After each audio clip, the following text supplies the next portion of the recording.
Eccoci pronti con Sveglia Trieste, lunedì 17 giugno, un buongiorno a tutti, un ben ritrovati con Tele4, con la rassegna stampa, poi in seguito con il dialogo con i nostri ospiti. Oggi saranno Luca Salvati, consigliere del Partito Democratico in Consiglio Comunale, e Maurizio Fogar nel Consiglio Comunale di Muggia con la lista civica Muggia, entrambi all'opposizione. Andiamo a leggere la pagina meteo dal sito dell'Osmer sulla regione. Permane in quota aria fresca, umida e instabile. Da oggi l'anticiclone si consoliderà sul Mediterraneo, portando tempo progressivamente più caldo e stabile sul Friuli Venezia Giulia. Su pianura e costa cielo in prevalenza sereno o poco nuvoloso, sulla zona montana cielo in genere variabile con maggiore nuvolosità nel pomeriggio, sulle prealpi e in Carnia, dove sarà possibile qualche locale rovescio o temporale. Venti a regime di brezza, temperature massime in aumento, 16-19 gradi le minime, 24-26 gradi le temperature massime. Anche per domani su pianura e costa cielo sereno, sui monti cielo poco nuvoloso per la formazione di locale nuvolosità, venti a regime di brezza, temperature anche per domani in aumento, giornata soleggiata che coinvolgerà tutta la regione. Andiamo a leggere le notizie dai giornali, cominciando dal Piccolo. Questa è l'edizione di oggi. Maturità per oltre 9.000, mercoledì gli studenti attesi alla prima prova scritta, oggi si insediano le commissioni. L'esame di Stato si parte, i ripassi dell'ultimo minuto, l'aiuto dell'intelligenza artificiale e gli anniversari contemplati nelle tototemi. Molto spesso si guarda ai vari anniversari dalla nascita o dalla creazione di qualche opera che possano essere un indizio per una possibile traccia per la prima prova. Altre notizie dal Piccolo: il summit in Svizzera, sì all'integrità dell'Ucraina, ma manca la firma di 12 paesi nel vertice di pace che si conclude riaffermando la necessità di difendere i principi di sovranità, indipendenza e integrità territoriale di tutti gli stati, compresi l'Ucraina. È un grande successo, la Russia ha remato contro, gioisce il leader di Kiev Zelensky. 12 paesi però si sfilano, tra cui big come l'India, l'Arabia Saudita, il Messico, l'Indonesia e il Sudafrica. Von der Leyen resta in pole position, la partita però non è chiusa verso le nomine a Bruxelles. L'intervista a Giovannini, un fondo dell'Unione Europea per le svolte green e digitale. La fotonotizia, l'impresa di Silvia, nuoto nel mare di 3 nazioni. La traversata di Boidi torinese, classe 65, partita da Punta Salvore per arrivare a Trieste. Questo lo vediamo dalla foto al centro del quotidiano, con le bandiere italiana e croata che vengono poi sventolate e utilizzate anche per avvolgere, per così dire, le persone in questione. Premierato e autonomia, lo sprint in Parlamento, le riforme in votazione ha a che fare con la politica interna. Le amministrative, fra i 101 comuni al ballottaggio a Firenze spunta il campo largo, apparentamenti conclusi ieri nei 101 comuni italiani richiamati alle urne sabato e domenica per il turno di ballottaggio, e a Firenze spunta il cosiddetto campo largo. Un partito senza stelle e senza cielo, è il commento di Bordignon guardando il Movimento 5 Stelle. Il docente e scrittore, tornando alla matura: se sbagliano state con loro, questi non sono giorni facili se sei uno studente. Studiavo di notte alla vigilia delle medaglie, le testimonianze di Bebe Vio, in questo caso l'atleta paralimpica, che parla del suo esame di matura. La cronaca, nuova acquamarina, spunta l'ipotesi di investitori privati, la spianata 5 anni dopo ancora senza una piscina. Lo affronteremo all'interno delle pagine 16 e 17. La scomparsa di Ayoub, trovato un corpo in acqua, con la cronaca e il ragazzo tunisino che si era tuffato in mare dal Molo Quarto, circa la zona del Porto Vecchio. Il Molo Quarto indicativamente è stato ritrovato ieri un corpo in mezzo al mare. L'anziano sparito a Borgo San Sergio, ricerche casa per casa. Anche in questo caso notizia di cronaca che in questo caso in verità non è stata ancora risolta, ma che sta tenendo in apprensione diversi suoi familiari. Logicamente la Bici prova a rimettersi in sella, Eco Nord-Est e le prospettive del settore, a firma di Maurizio Caiaffa. All'interno ci sono diversi spunti in questo inserto centrale sulla mobilità cosiddetta lenta, quella di chi preferisce la bici non solo a mezzo pubblico quotidiano per raggiungere luoghi desiderati, luogo di lavoro, eccetera, ma anche come mezzo di trasporto per le proprie vacanze, scegliendo la bicicletta rispetto all'automobile o altri mezzi di spostamento più lungo come i treni e gli aerei. Questa è la prima pagina del Piccolo. Guarderemo, oltre al meteo già visionato, anche la prima pagina del Corriere della Sera, che titola "Pace sì al piano con defezioni, Meloni a Zelensky, conti su di noi", ma 12 paesi non firmano l'atto finale. Il summit svizzero in 80 riaffermano l'integrità territoriale ucraina, dal Brasile all'India. Chi si chiama fuori su questa firma? Rispettare l'integrità territoriale dell'Ucraina, recita il documento finale della conferenza di pace in Svizzera, ma sono 12 paesi, tra cui quelli sauditi, l'India e il Brasile, che non hanno firmato. Meloni a Zelensky: conta pure su di noi, le pretese irricevibili avanzate da Putin. Israele, la tregua dei militari, l'ira di Netanyahu, le pause tattiche a Gaza, così chiamate. Le foto al centro, noi figli di Morandi, il peso del cognome. Il difficile di chiamarsi Morandi, figli del Gianni Nazionale. Marco e Marianna si raccontano anche a teatro: per il nostro cognome siamo finiti in analisi e da piccoli ci sono mancate le cose banali come un gelato con il papà. L'intervista a Marianna e Marco, questo al centro del quotidiano La Fotonotizia, e a pagina 25 l'articolo. Le altre notizie: i 3 obiettivi per l'Europa, il vertice a Bruxelles si accelera sulle nomine e la strategia dell'Italia per far valere il voto, un commissario forte, la vicepresidenza. L'intervista ad Antonio Tajani. Le rischiose illusioni occidentali, scrive Federico Rampini nell'editoriale di oggi. Il calcio con gli europei in corso, la favola di Eriksen, ritrova l'europeo e il gol 3 anni dopo il malore.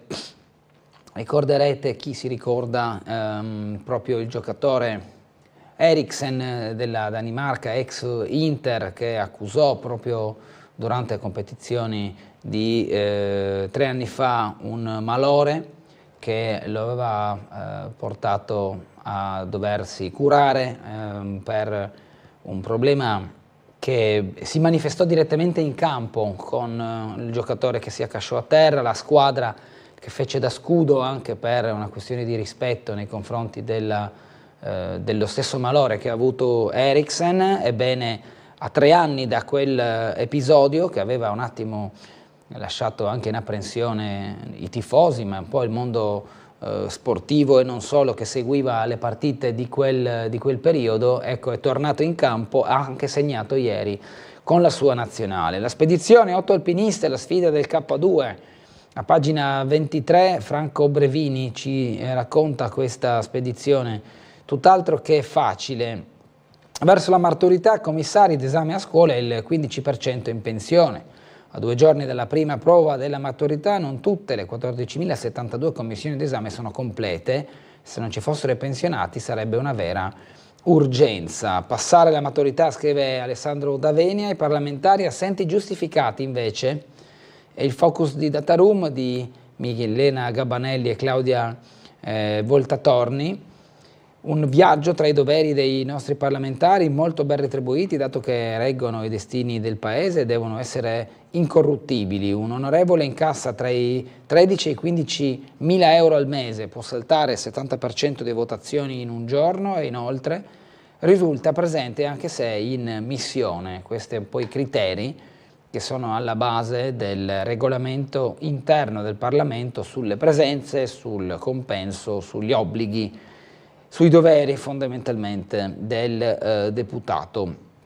E questo, abbiamo detto, è il Corriere della Sera. Torniamo al Piccolo, ma cominciamo a sfogliarlo. Maturità, l'esame in più di 9.000, mercoledì primo scritto. Oggi si insediano le commissioni, molti studenti superano l'ansia con l'intelligenza artificiale, che è un po' lo strumento di quest'anno, che si è espanso ed è diventato un po' di dominio pubblico e che quindi è certamente stato utilizzato da qualcuno anche per costruirsi un'idea su possibili tracce ma anche per sviluppare diversi elaborati che possono essere da esempio e da stimolo per poi approcciare allo scritto con qualche suggerimento in più. Avere energia e lucidità per gestire il tempo, racconta il compositore Remo Anzovino, è bene sapere fare sintesi e non eccedere in caffè, consiglia il docente Silvio Brusaferro, diplomato al liceo classico Stellini di Udine, docente di igiene e sanità pubblica all'Università di Udine, già presidente commissario dell'Istituto Superiore di Sanità,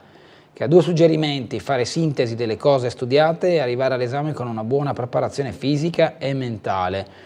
La campionessa olimpica Manuela Di Centa, seguire i temi d'attualità rende la mente aperta e quindi in questo caso anche leggere i giornali, informarsi. E poi Red Canziane, musicista, che dice sono diventato geometra ma già passavo in Rai. E poi il commento di Enrico Galliano: raccontate ai ragazzi i vostri fallimenti, questo come consiglio da parte dei genitori e altri ancora. La manager fisica nonché presidente di Area Science Park Caterina Petrillo: nessuna paura o stress, più divertente l'Ateneo nel confronto tra la vita scolastica delle superiori e quella poi dell'università. Dice anche il direttore artistico del Stabile del Friuli Venezia Giulia Paolo Valerio: oggi rivivo con mia figlia l'apprensione tipica di quei momenti, poi chi lo rivede chiaramente nelle nuove generazioni, figli o amici. Quell'imprevisto con la matematica, racconta l'industriale Pierluigi Zamò, studiato di notte alla vigilia delle medaglie, e la testimonianza di Bebe Vio, campionessa paralimpica di scherma. Il vertice svizzero, cambiamo argomento, afferma integrità e sovranità di Kiev, ma in 12 si sfilano, India, Messico, Arabia Saudita non firmano il documento. Zelensky dice un grande successo, Mosca ha remato contro. Lo scenario internazionale: presenti al vertice molte nazioni, non tutte firmano l'intesa di pace. L'IDF annuncia la pausa militare, Netanyahu dice inaccettabile, scontro tra l'esercito e il premier, la decisione per poter facilitare la consegna degli aiuti umanitari, sembra che Galland non ne fosse a conoscenza, ma per il governo i combattimenti continueranno. Qui in foto Netanyahu in una seduta della Knesset di Gerusalemme. Ursula resta la favorita, ma la partita sui top job non esclude sorprese.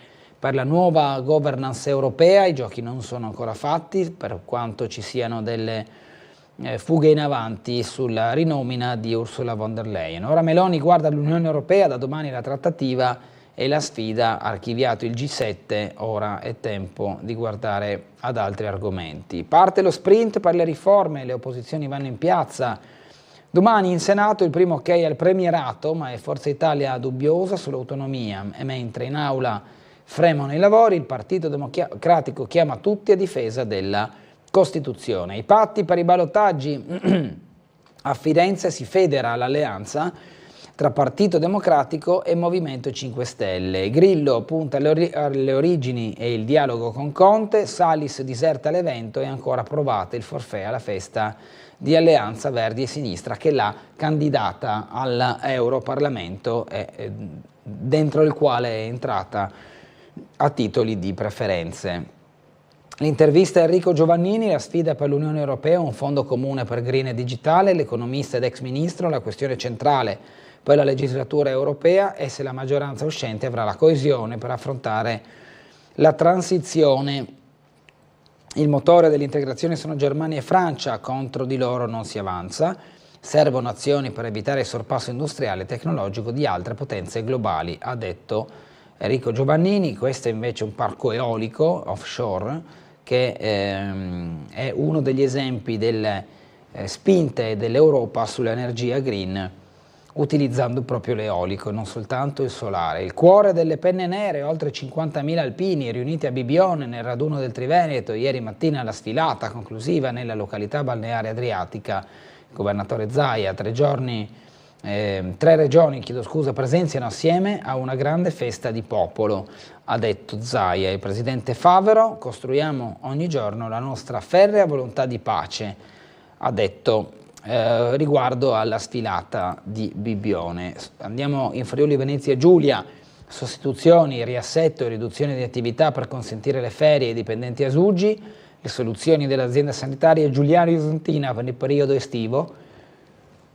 Perplessi sindacati, sulla carta ok, ma i carichi di lavoro aumentano. In agosto a Trieste rallenta l'attività ambulatoriale di clinica di chirurgia maxillofacciale e odontostomatologia. Nell'area di Gorizia riflessi su logopedia e fisioterapia, controlli pacemaker e terapia del dolore nella sede di Monfalcone. Problema prescrizioni in sanità: in 5 anni sono cresciute del 40%. Il direttore generale di Agenas Mantoan all'assemblea Federmanager. Trombini alla FIALS di Udine. Si è tenuto all'hotel Ramandolo di Udine il congresso della FIALS. All'unanimità Simona Trombini è stata eletta nuova segretaria generale territoriale, eletto pure il direttivo, chiusa così la fase di commissariamento straordinario del segretario regionale Potocnik presente al congresso. A pagina dell'Istria, Quarnero la Dalmazia, Visinada, il Veneto finanzia il restauro di San Barnaba, secondo lotto di lavori sulla chiesa che è stato ultimato. Eccesso di velocità in mare, stretta della polizia croata, una nuova campagna di controlli nell'Adriatico sulle regole dei natanti, in particolare la velocità. Scontro in Serbia sull'oro bianco della transizione ecologica, nuovo studio del colosso Rio Tinto pro miniera di litio. Il governo apre, però protestano gli ambientalisti. Il rapporto presentato dalla compagnia definisce il progetto Ijadar compatibile con il contesto. Kosovo, l'anno di embargo a Belgrado, la misura che blocca l'ingresso di prodotti della vicina Repubblica, divisi i consumatori, critica l'Unione Europea. La pagina delle scienze, trapianti di fegato, passi in avanti in Friuli Venezia Giulia nella nuova ricerca sul rischio del rigetto. Collaborazione tra la Fondazione FIF, il centro dell'azienda sanitaria universitaria del Friuli Centrale e l'area Science Park. La materia oscura, progetto della SISSA, la scoperta, al contrario di quanto stabilito dal modello standard, la materia oscura potrebbe possedere la proprietà di interagire con se stessa. A dirlo è una nuova ricerca pubblicata su Astronomy and Astrophysics Journal, condotta da Riccardo Valdarnini della SISSA. Il sismometro dell'OGS sull'Everest.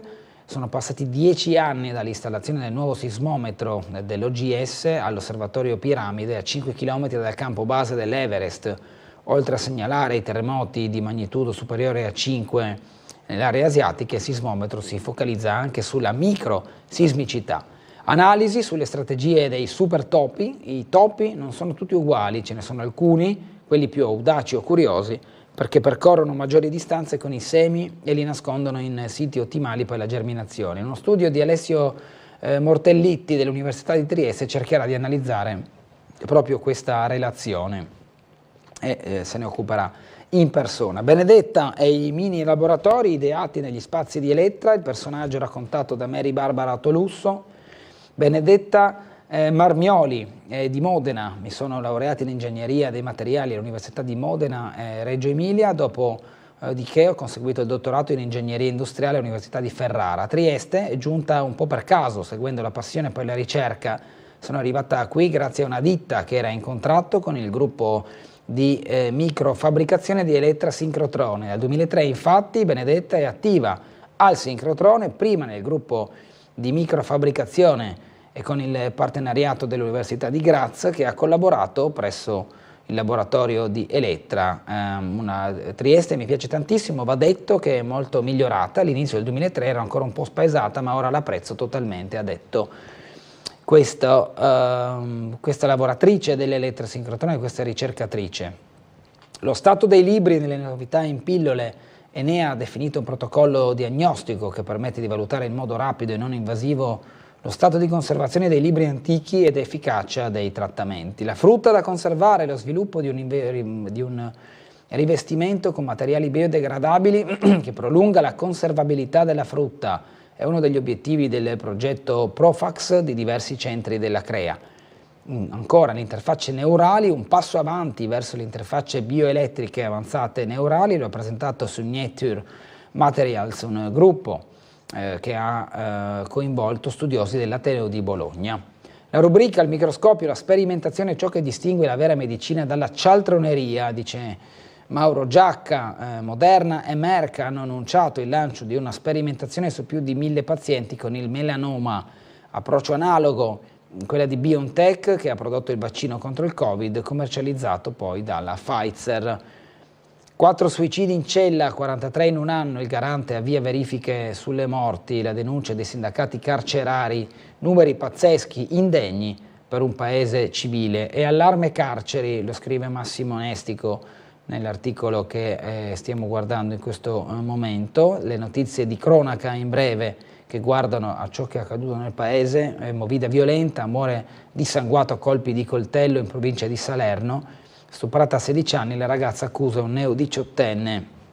È tutto accaduto in un locale di Ravenna. Andiamo a collegarci con la sala operativa della polizia locale per le prime notizie di questa mattinata del lunedì 17 giugno. Con noi in linea il commissario Fulvio De Grassi. Buongiorno.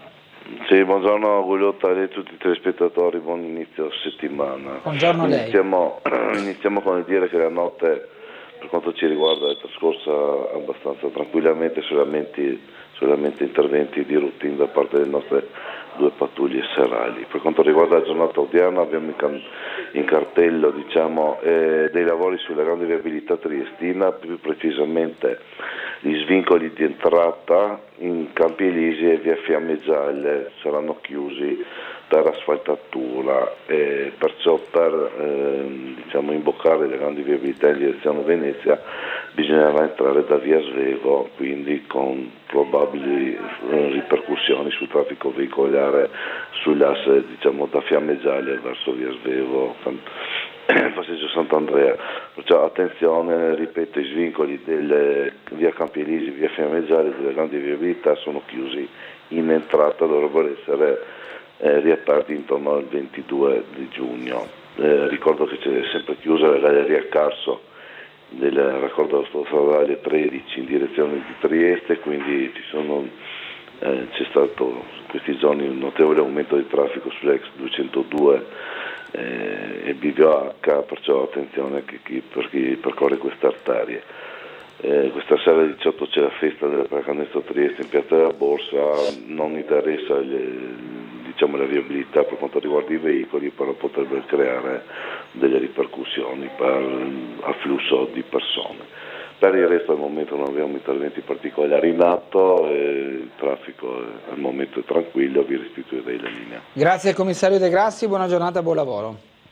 Parimenti a tutti voi. Grazie De Grassi, proseguiamo. Movimento 5 Stelle, un partito senza stelle, scrive Fabio Bordignon. Il movimento un tempo interpretava il cambiamento e l'innovazione nelle forme della politica. Atenei vicini a giovani e lavoro, scrive Roberto Morelli. Abbiamo a Trieste e Udine giovani laureati più svegli che nel resto d'Italia o più desiderosi di fare esperienza all'estero, oppure ancora atenei di qualità superiore alla media del paese. Forse c'è una spruzzata di tutti questi ingredienti, ma quel che i dati non dicono con chiarezza soprattutto è che facciamo più sforzi degli altri per colmare la più grave carenza nel mondo del lavoro, l'incontro di domanda e offerta, la capacità di combinare le esigenze delle imprese con le disponibilità di professionalità qualificate. Sembra una banalità e invece è il cappio che strozza i giovani e le aziende. Il primo paragrafo dell'articolo di Morelli. Scuola e sport, una via per fermare le baby gang, la firma di Franco Del Campo,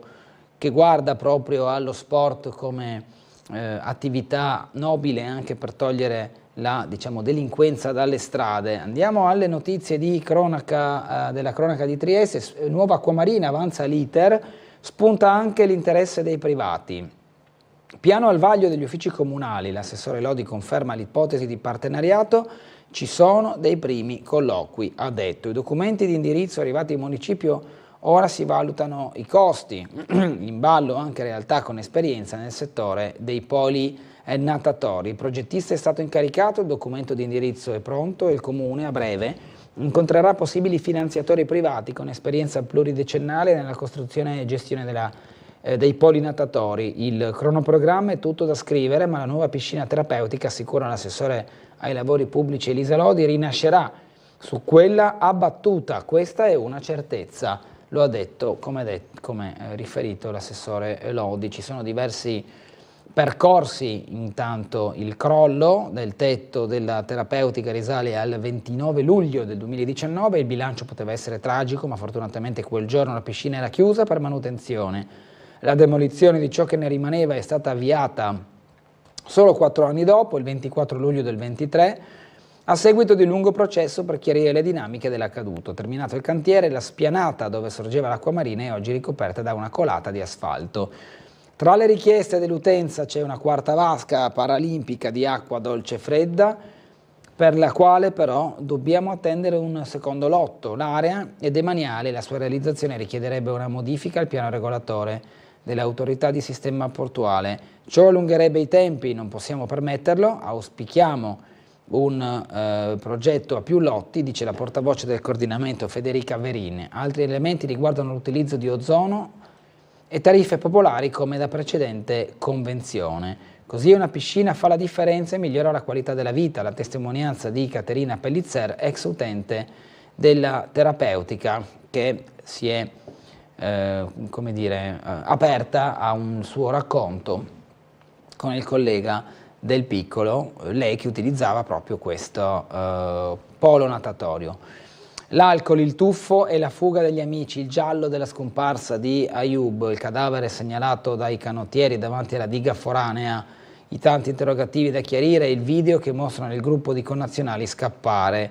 È stato ritrovato infatti ieri mattina all'alba un corpo senza vita, con ogni probabilità il 24enne marocchino disperso nella notte dello scorso 11 giugno che la Capitaneria di Porto e i sommozzatori dei Vigili del Fuoco stavano cercando da tempo. Su questo ieri Gianluca Paladin ha fatto il punto con un servizio che ha anche ripreso, facendo un passo indietro, l'accaduto dell'11 giugno.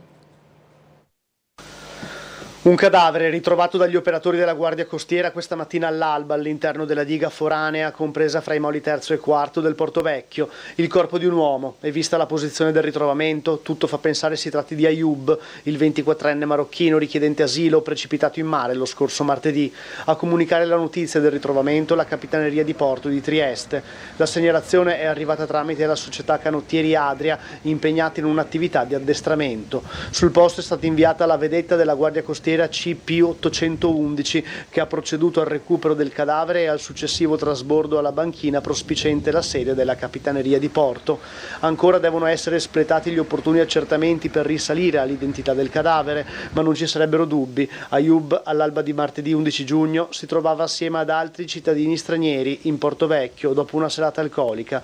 Il 24enne, forse a causa dei fumi dell'alcol, aveva deciso di buttarsi in mare. Gli amici, non vedendolo più riemergere, erano fuggiti. Solamente una ragazza triestina, amica del 24enne, era rimasta sul posto fra il molo terzo e il molo quarto per chiamare i soccorsi.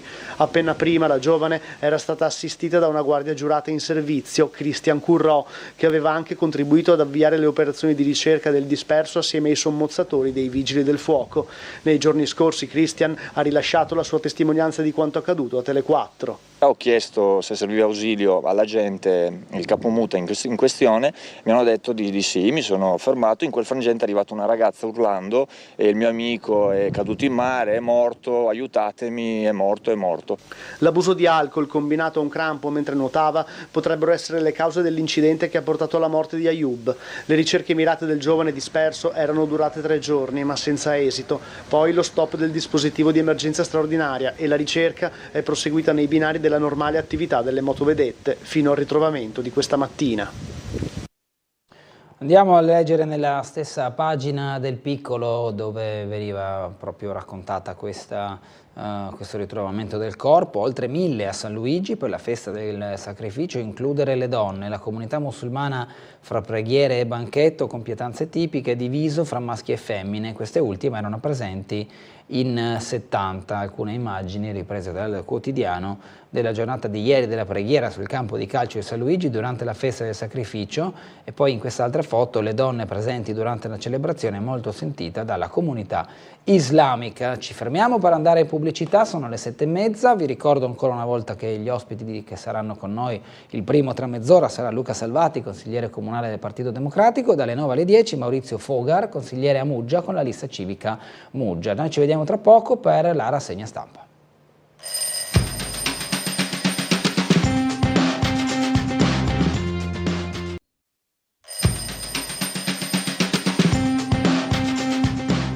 Andiamo avanti con la rassegna stampa, ben ritrovati con Sveglia Trieste lunedì 17 giugno, anziano sparito a Borgo San Sergio, le ricerche di Bruno casa per casa, nuova strategia uscita dal tavolo in prefettura, oggi si accederà ai cortili, ai giardini, ai garage e alle cantine. Scomparso mercoledì dalla casa di riposo, inutili le battute con cani, droni ed elicottero, batteremo la zona casa per casa, non si fermano le ricerche di Bruno Makarovic, l'82enne che si era allontanato dalla casa di riposo Santa Chiara di via Maovaz a Borgo San Sergio lo scorso mercoledì, facendo perdere poi le proprie tracce. Un tavolo, convocato ieri pomeriggio in prefettura, ha definito che oggi le squadre impegnate nelle ricerche suoneranno i campanelli di tutte le abitazioni, tenteranno di accedere a tutte le proprietà, a ogni immobile dell'area attorno alla residenza per anziani da dove l'anziano è sparito. Giardini, orti, cantine, garage, tutto verrà perlustrato nella speranza che Bruno sia ancora vivo e in questi giorni abbia trovato riparo da qualche parte. Oggi saranno in campo gli operatori della questura, a cui la prefettura ha affidato le ricerche, i vigili del fuoco, gli uomini della protezione civile e del soccorso alpino. L'associazione Penelope FVG, ieri presente al tavolo, sta supportando la famiglia di Makarovic. Incendi, falso allarme, 12 motorini in sosta bruciati a San Giacomo, gli interventi di emergenza, le fiamme in via Corridoni, l'incendio dell'imbarcazione a Barcole, il fumo in Cavana e il rogo a San Giacomo in via Gramsci che ha incenerito 12 motorini posteggiati. Giornata indubbiamente impegnativa, quella di ieri, per i vigili del fuoco e non solo. Andiamo a vedere uno di questi interventi nel servizio del nostro telegiornale di ieri.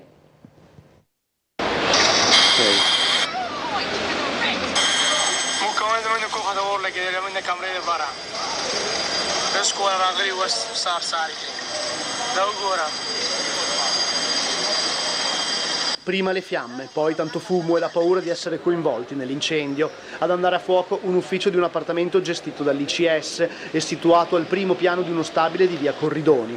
La struttura ospita 50 migranti richiedenti asilo provenienti da vari paesi. All'origine del rogo probabilmente un cortocircuito. L'episodio è avvenuto circa alle 6:45 di questa mattina. Dopo la chiamata al 112 sul posto sono arrivati i vigili del fuoco con 2 squadre supportate dall'autoscala e il funzionario di guardia.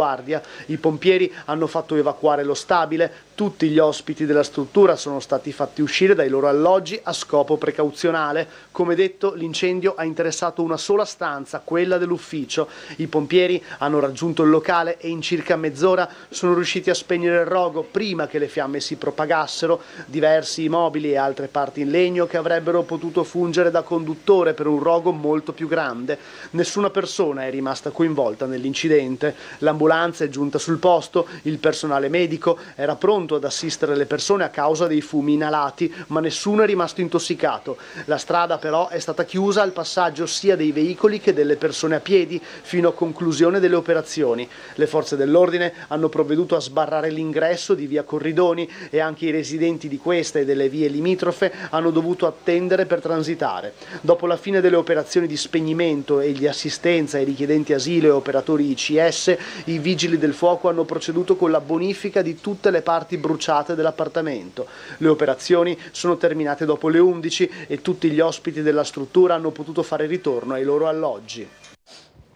Nella stessa pagina del Piccolo c'è anche la richiesta Dem, Mattarella, G7 e Papa, garantire la polizia. Chiediamo con forza al sindaco, al questore e al prefetto di Trieste, nonché al presidente della regione, di vigilare affinché alle donne e agli uomini delle forze di polizia impegnati in questi eventi venga riservato un trattamento dignitoso e rispettoso. Così Michele Tarlau, responsabile del Forum Sicurezza e Coesione Sociale del Partito Democratico, in vista del G7 Istruzione, previsto per il 27, 28 e 29 giugno, al quale seguiranno la visita del Presidente della Repubblica e del Papa.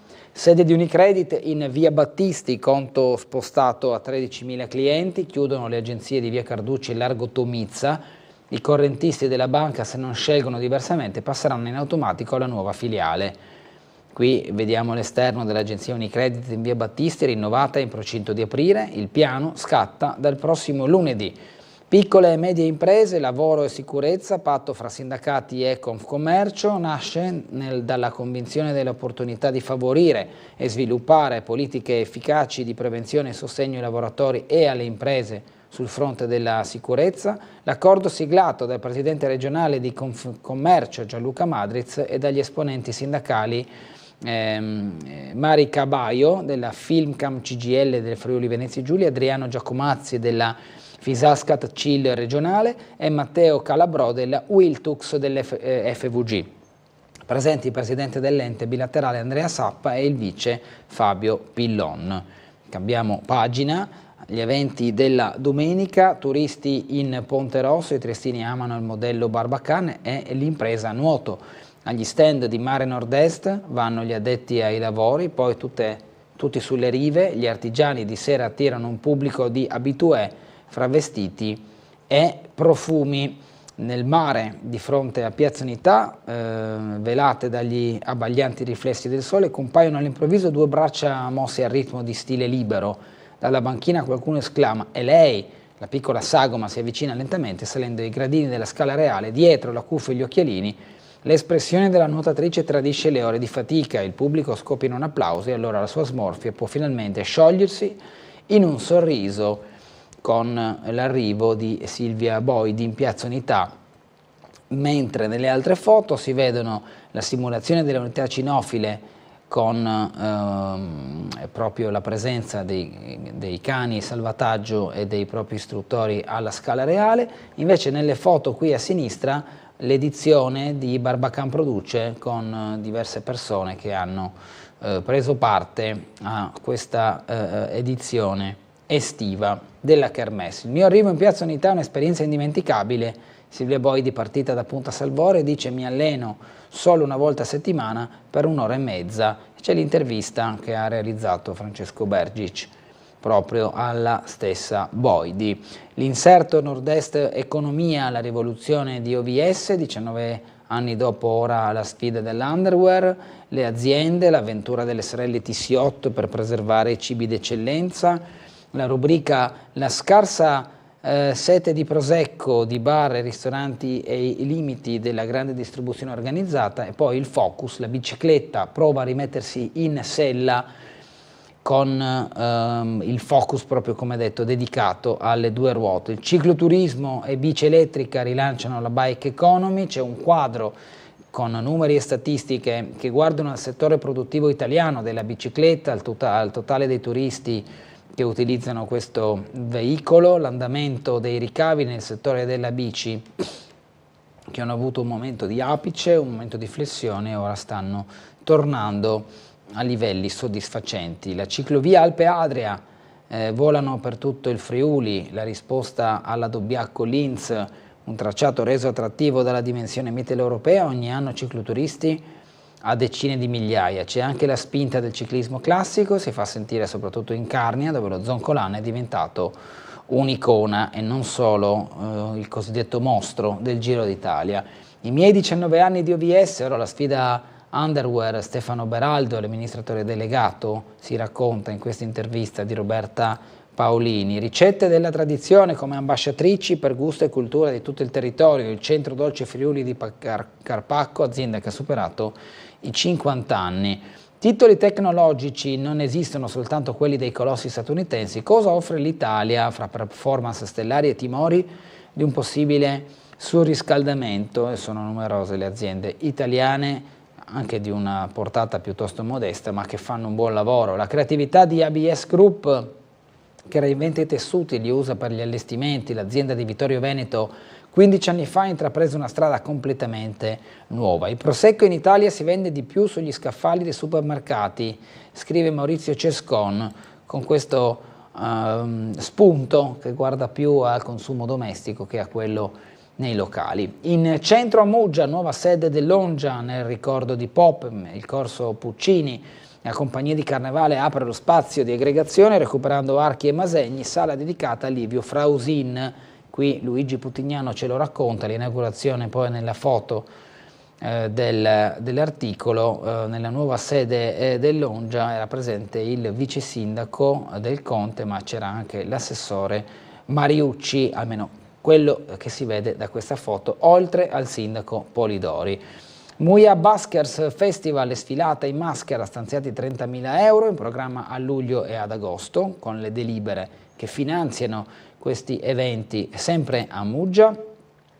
Un patto per tutelare gli animali dai possibili incidenti ferroviari, l'articolo sugli animali da affezione di Nicole Kerbancic, le varie foto che vengono segnalate oggi sul Piccolo. Portovecchio illustrato ai delegati dell'EVS, il vice sindaco Tonel e l'assessore comunale alle risorse finanziarie Bertoli hanno incontrato una delegazione del Senato europeo dell'economia, che l'acronimo è EVS. Ai delegati, dopo una breve visita, è stato illustrato il nuovo complesso di Portovecchio-Portovivo grazie a un plastico interattivo. Accanto invece il riconoscimento a Ariella Reggio, socio d'onore del Rotary di Trieste, la signora del teatro Ariella Reggio, la corte del Rotary Club Trieste, un'investitura di socio onoraria avvenuta nel corso di un conviviale animata dall'artista triestina con letture delle Maldubrie interpretate assieme a Julian Scherla. Nella foto Reggio, tra il presidente del Rotary Club, Gaia Furlan, e lo stesso Julian Scherla. Piccoli amici che cercano casa tra cani e gatti nel consueto spazio del Piccolo. La SD Gentleman da Trieste fino a Pola in bicicletta e ritorno, la gita su 2 ruote è qui immortalata direttamente all'esterno dell'arena del punto d'arrivo. Nacci un addio in 10 passi, esce il nuovo libro dello scrittore triestino e guida escursionistica che racconta una lacerazione affettiva. Domani la presentazione in dialogo con Riccardo Cepac. Ci sono degli scorci di Trieste, il premio Amidei rende omaggio al cinema d'autore di Repetto, a Gorizia dall'11 al 17 luglio. E poi Toni Negri, visto da Penco, parlano anche le figlie, una ricostruzione mai fatta in anteprima al biografilm di Bologna con il racconto del personaggio. L'Europa e le ombre di ieri, lo storico udinese Guido Kreintz, domani al Kulturnidom di Gorizia col suo libro sulle contraddizioni e i problemi a lungo ignorati nella faticosa costruzione dell'Unione Europea. Questo sarà il suo racconto. Scuola Pasolini sull'alterità, le iscrizioni entro giugno. E poi la rassegna Tondo, diario ucraino, il racconto di un orrore che ti segna per sempre. Il reporter del Guardian oggi ospite all'incontro di Pecod con il libro scritto assieme al fotografo Alessio Mamo. E si parla di Putin, si parla di guerra e quant'altro. Atmosfere letterarie, ritornano l'ex lavatoio, scrittori e artisti locali domani fino al 4 settembre. Babilonia Teatri alla Sala Bartoli riflette sul senso della parola casa, la rassegna domani al via con Pietre Nere, 5 attori e un'indagine nei luoghi di riparo. Ancora spettacoli con Marilyn Herworth, Cannata e la diva in una delle ultime sere alle 21:15, documentario dell'orchestra Esio ai lunedì dello Schmidl alle 17:30, quest'oggi. Vita e morte del ragazzo che era mio padre, alle 18 al Caffè San Marco la presentazione, invece alle 16 la mostra di Gianfrancesco alla Camera di Commercio, tra le varie iniziative che hanno a che fare con cultura, spettacoli e mostre. Siamo allo sport, il basket di Serie A, ormai a 1 per la pallacanestro Trieste, Vildera, il coro dei tifosi mi ripaga dei sacrifici. Oggi passerella trionfale in Piazza della Borsa, il centro è stato tra gli artefici della promozione di Trieste, con il tempo le perplessità sono diventate solide certezze, dedico il successo a chi non pensava potessi fare parte di un gruppo vincente, ha detto Vildera. Il punto Pesaro pensa a Ferrero, possibile ritorno di fiamma per il varesino Voltansi, scrive Raffaele Baldini. Basket e solidarietà, un canestro per la ricerca con i big ha raccolto 15.000 euro. L'iniziativa ideata da Stefano Bossi ha visto anche una sfida tra nomi eccellenti di ieri e biancorossi di oggi, bella prova di coach Christian, giocatore che si è calato nella parte del giocatore, come detto. Allenatori, dopo la Triestina anche le altre big sono ok. Il Padova si rinnova con Andreoletti.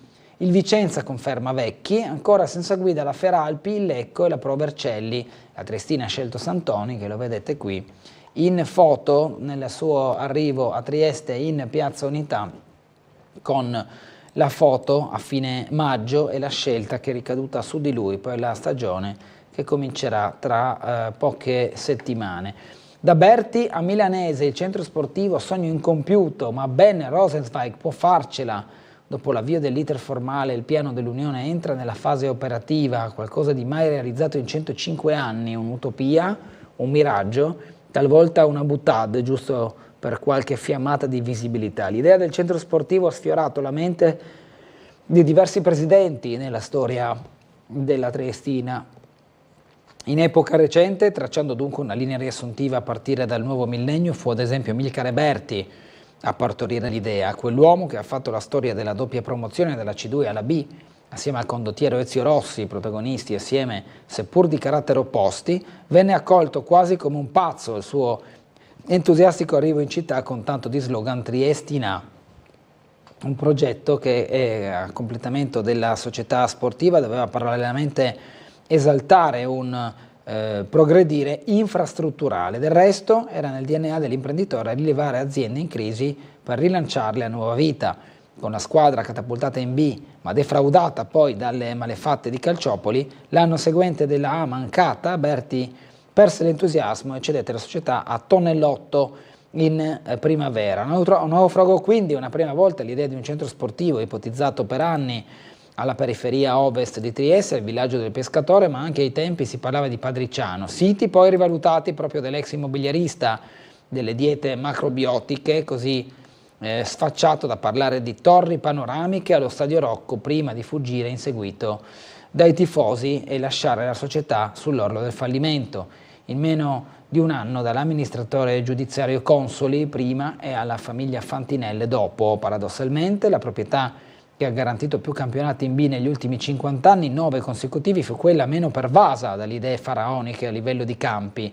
Saltando a pie pari di 6 anni, trascorsi nella desolazione dei dilettanti, il progetto più vicino al completamento è stato indubbiamente quello di Biasine Milanese, infranto dalla morte del patron nel maggio del 2022. Il progetto pubblico-privato individuato nell'area dell'ex Ferrini per un investimento complessivo di 11-12 milioni circa aveva incontrato molti rallentamenti tra Covid e la tenaglia della burocrazia, un punto che può accomunare Rosenzweig, visioni australiano-americane in difficoltà a comprendere di fronte a investimenti corposi certe lungaggini tipiche italiane. Infine Giacomini, che accantonò il discorso Ferrini pensando piuttosto in prospettiva ad una gestione diretta dello stadio. Ora la palla passa al nuovo asse tra Comune di Muggia e la società triestina Calcio. Carlos Franza studia da mister, voglia lavorare con i giovani, Trieste magari ci si rivede. L'intervista di Guido Roberti a Carlos Franza, giocatore che ha militato con la maglia della Triestina, ha segnato 23 reti con la maglia dell'Unione in Serie D nella stagione 2016-2017, si sta preparando per una carriera da allenatore, chissà che non lo si riveda a Trieste prima o poi. Canciani, riforma dei campionati, non si torna indietro, al lavoro sul Rocco, intervista al numero 1 della Lega Nazionale Dilettanti Regionale che ha espresso un suo cruccio, ci sono ancora troppi casi di violenza e razzismo, mi appello alle famiglie. Francesco Severi ha intervistato Hermes Canciani a Trieste, prima un torneo giovanile internazionale, poi Italia-Irlanda Under 21, ha parlato della riforma dello sport, ha parlato della riforma dei campionati dilettantistici in particolare e anche sul Rocco, dove non si torna più indietro con quello che è stato lo stato del Monte Erboso, in virtù dei lavori fatti e commissionati alla Federazione Italiana Gioco Calcio su finanziamento della Regione. Ora, dopo i concerti, l'ultimo è stato quello di Max Pezzali, in questo momento, in questo frangente ci saranno le dovute ultimazioni della sistemazione del campo post concerti e poi sarà dedicato alle attività sportive. 4 partenze nella Pro Gorizia, Ermacora sale di categoria, calcio dilettanti il mercato, lasciano la rosa di Sandrin anche Madiotto e Lombardo, mentre Coccetta va alla Juventina che perde Colavecchio. Zanolla e la punta Bertoli, chi resta e chi va nel mercato del calcio dilettantistico. A Poznan un assaggio di Parigi nella tappa di Coppa del Mondo, Frank migliora ancora sul 4 con la soddisfazione del Triestino per il 6° posto con l'Italia. Credo che possiamo reputarci tra i 4 equipaggi che lotteranno per la medaglia di bronzo. Il medagliere è piuttosto interessante per l'Italia quando si parla di canottaggio e sport acquatici. La formazione A dell'Apollino si impone nel trofeo Vascotto davanti ai ragazzi della Timavo, come detto nel canottaggio. Andiamo alla pallavolo, la Virtus è già in cantiere con la nuova guida Busdachin e uno staff più strutturato. La Serie B2 femminile, prima squadra affidata all'ex di Stranzano, mentre Paolo Cola sarà il responsabile delle Under 18 per formare giovani di livello, utili poi anche per la prima squadra. Nel tennis, Palocco e Trento le rivali del Tennis Club Triestino per salire in B2, trofeo Città di Trieste al via. Lo ski roll, gli atleti sloveni Medvode dettano leggi sul Carso, ma il Mladina si difende bene. Per il baseball la Gereon batte i Riminesi, un blackout al Gaspardis fa saltare la seconda gara. Ciclismo, aspettando il Tour, 2 settimane al via del Boucle per la prima volta dall'Italia. Pogacar non sa ancora se avrà Vingegaard come primo rivale. Tennis, Berrettini perde a Stoccarda, KO che fa male per un po'. Da oggi c'è Halle con Sinner. Matteo Berrettini non è riuscito il tris a Stoccarda. Motori, Gioia Ferrari vince la 24 ore di Le Mans con Fuoco, Molina e Nielsen, servito il bis. 2 piloti, Fuoco e Molina, che hanno trionfato su Ferrari a Le Mans, che qui esultano con le braccia al cielo. Europei senza stelle, i big italiani alle 7 colli per quanto riguarda il nuoto. Andiamo al capitolo degli europei, è un Inter nazionale, Bastoni Barella in gol, Marotta, orgoglio dei tifosi nerazzurri. L'esordiente Calafiori: ho vissuto emozioni mai provate prima, ha detto il difensore. Il programma delle partite oggi alle 21, Austria-Francia, in chiaro su Rai 1 come sono finite le altre partite. L'Inghilterra che ha vinto 1-0 contro la Serbia ieri sera, Slovenia e Danimarca 1-1, e poi abbiamo già detto la partita in programma oggi sarà Austria e Francia, con l'Olanda che ha vinto contro la Polonia per 2-1. Queste invece sono le foto della nazionale azzurra, divisa in 2 per l'impaginazione. All'Inghilterra basta Bellingham per avere ragione dalla Serbia, Eriksen illude la Danimarca, poi la Slovenia la riprende, e l'Olanda che rimonta la Polonia con il gol di Gakpo e Weghorst.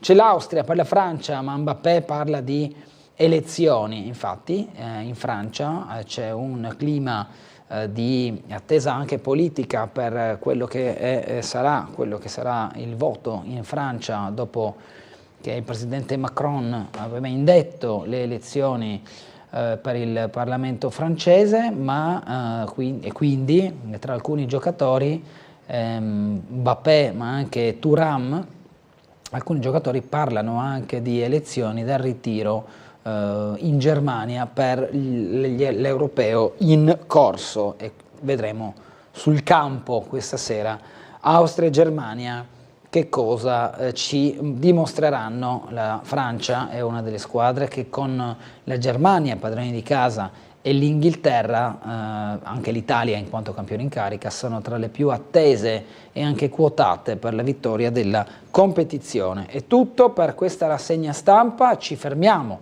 per la pubblicità, torneremo tra poco. Ripeto ancora gli ospiti di quest'oggi saranno Luca Salvati, tra poco con noi in studio, consigliere comunale del Partito Democratico. Dalle 9 alle 10 saremo in compagnia di Maurizio Fogar, consigliere a Muggia con la lista civica Muggia. Ci vediamo tra poco.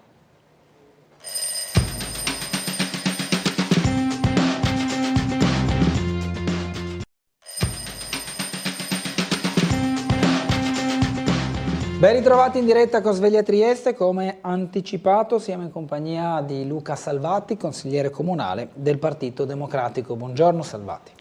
Buongiorno a tutti, buon inizio settimana e grazie ancora una volta per l'invito. Ci sono già delle mail, la prima dice: buongiorno, chiedo se potreste fare la seguente domanda ai politici che vengono in studio: se un politico in Italia non è antifascista, cos'è? Questa è la domanda.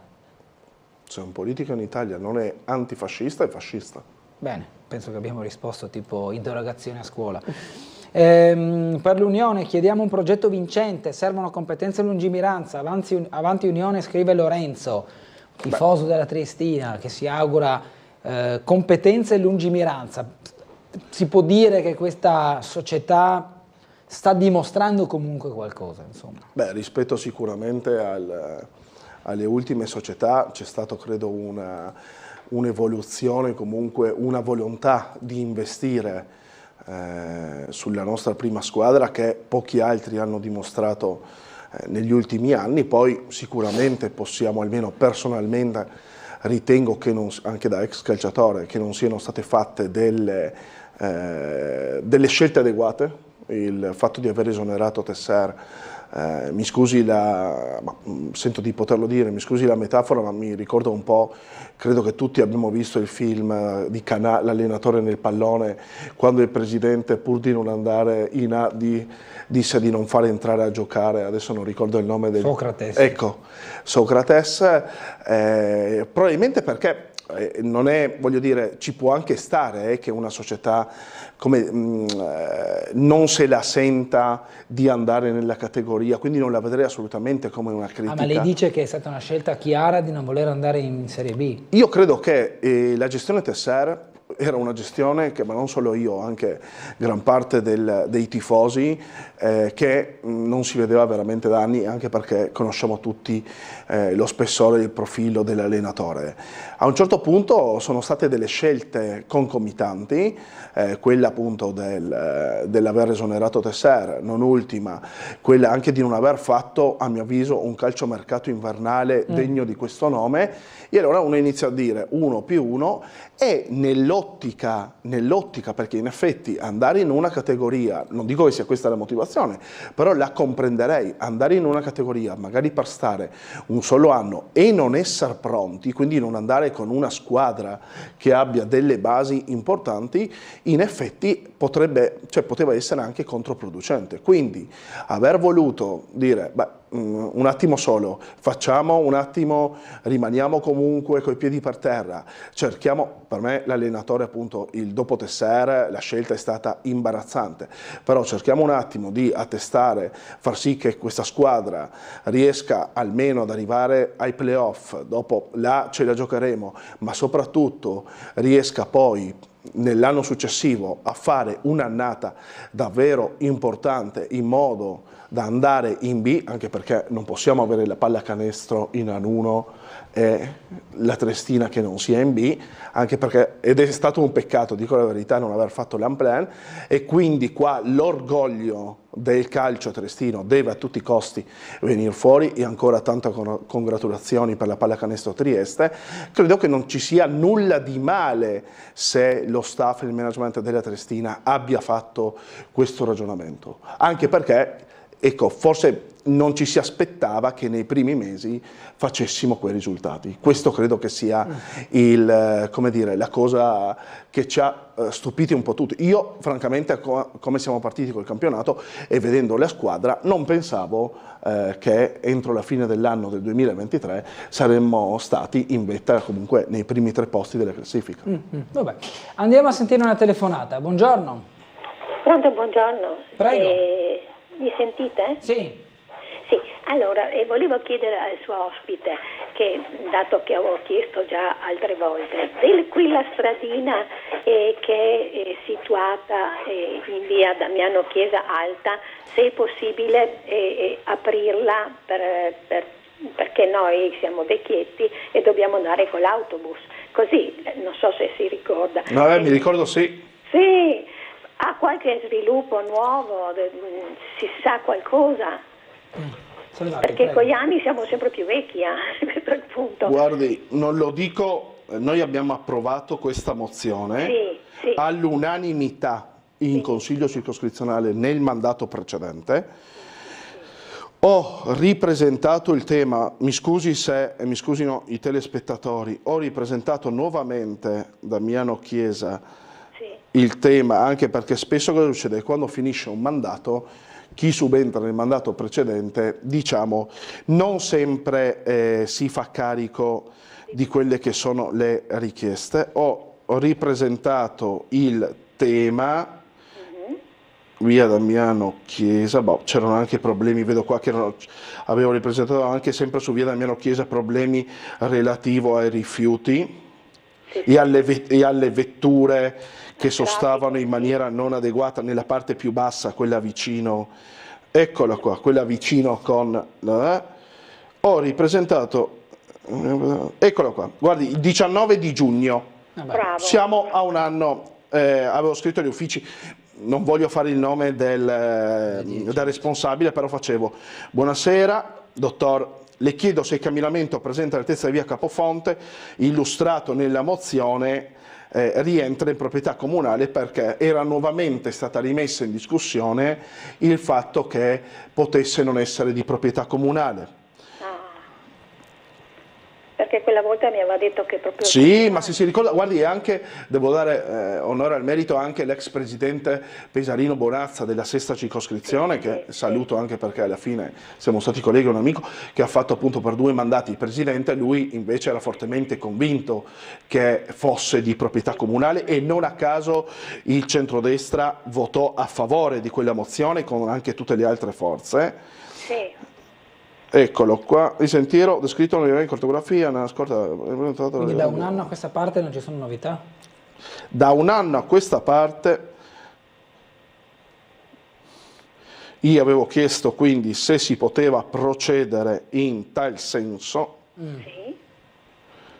E non è stato dato riscontro? Dopo c'era stato un rimpallo fra gli uffici. Questa era stata l'ultima mail di 10 giorni dopo, ovvero del 10 di giugno, quindi siamo partiti col 16 di giugno al 26 di giugno, 26, okay. E era stato scritto giro responsabile della struttura, attività e servizi tecnici del servizio immobiliare. Guardi, quello che farò è sicuramente, cioè il tema è all'attenzione quindi da un anno a questa parte, e devo dire anche dell'assessore competente, perché gliel'avevo seppur accennato a voce. Quello che posso fare è che chiederò nuovamente sia all'assessore che agli uffici di fare un sopralluogo in loco, anche perché ricordo molto bene, in effetti, se vuole dirlo la signora, mi scusi, così non intervengo su quello che è il problema, che a mio avviso è un problema importante. Sì, guardi, è stato veramente bravo e mi raccomando non si dimentichi di noi che siamo vecchietti.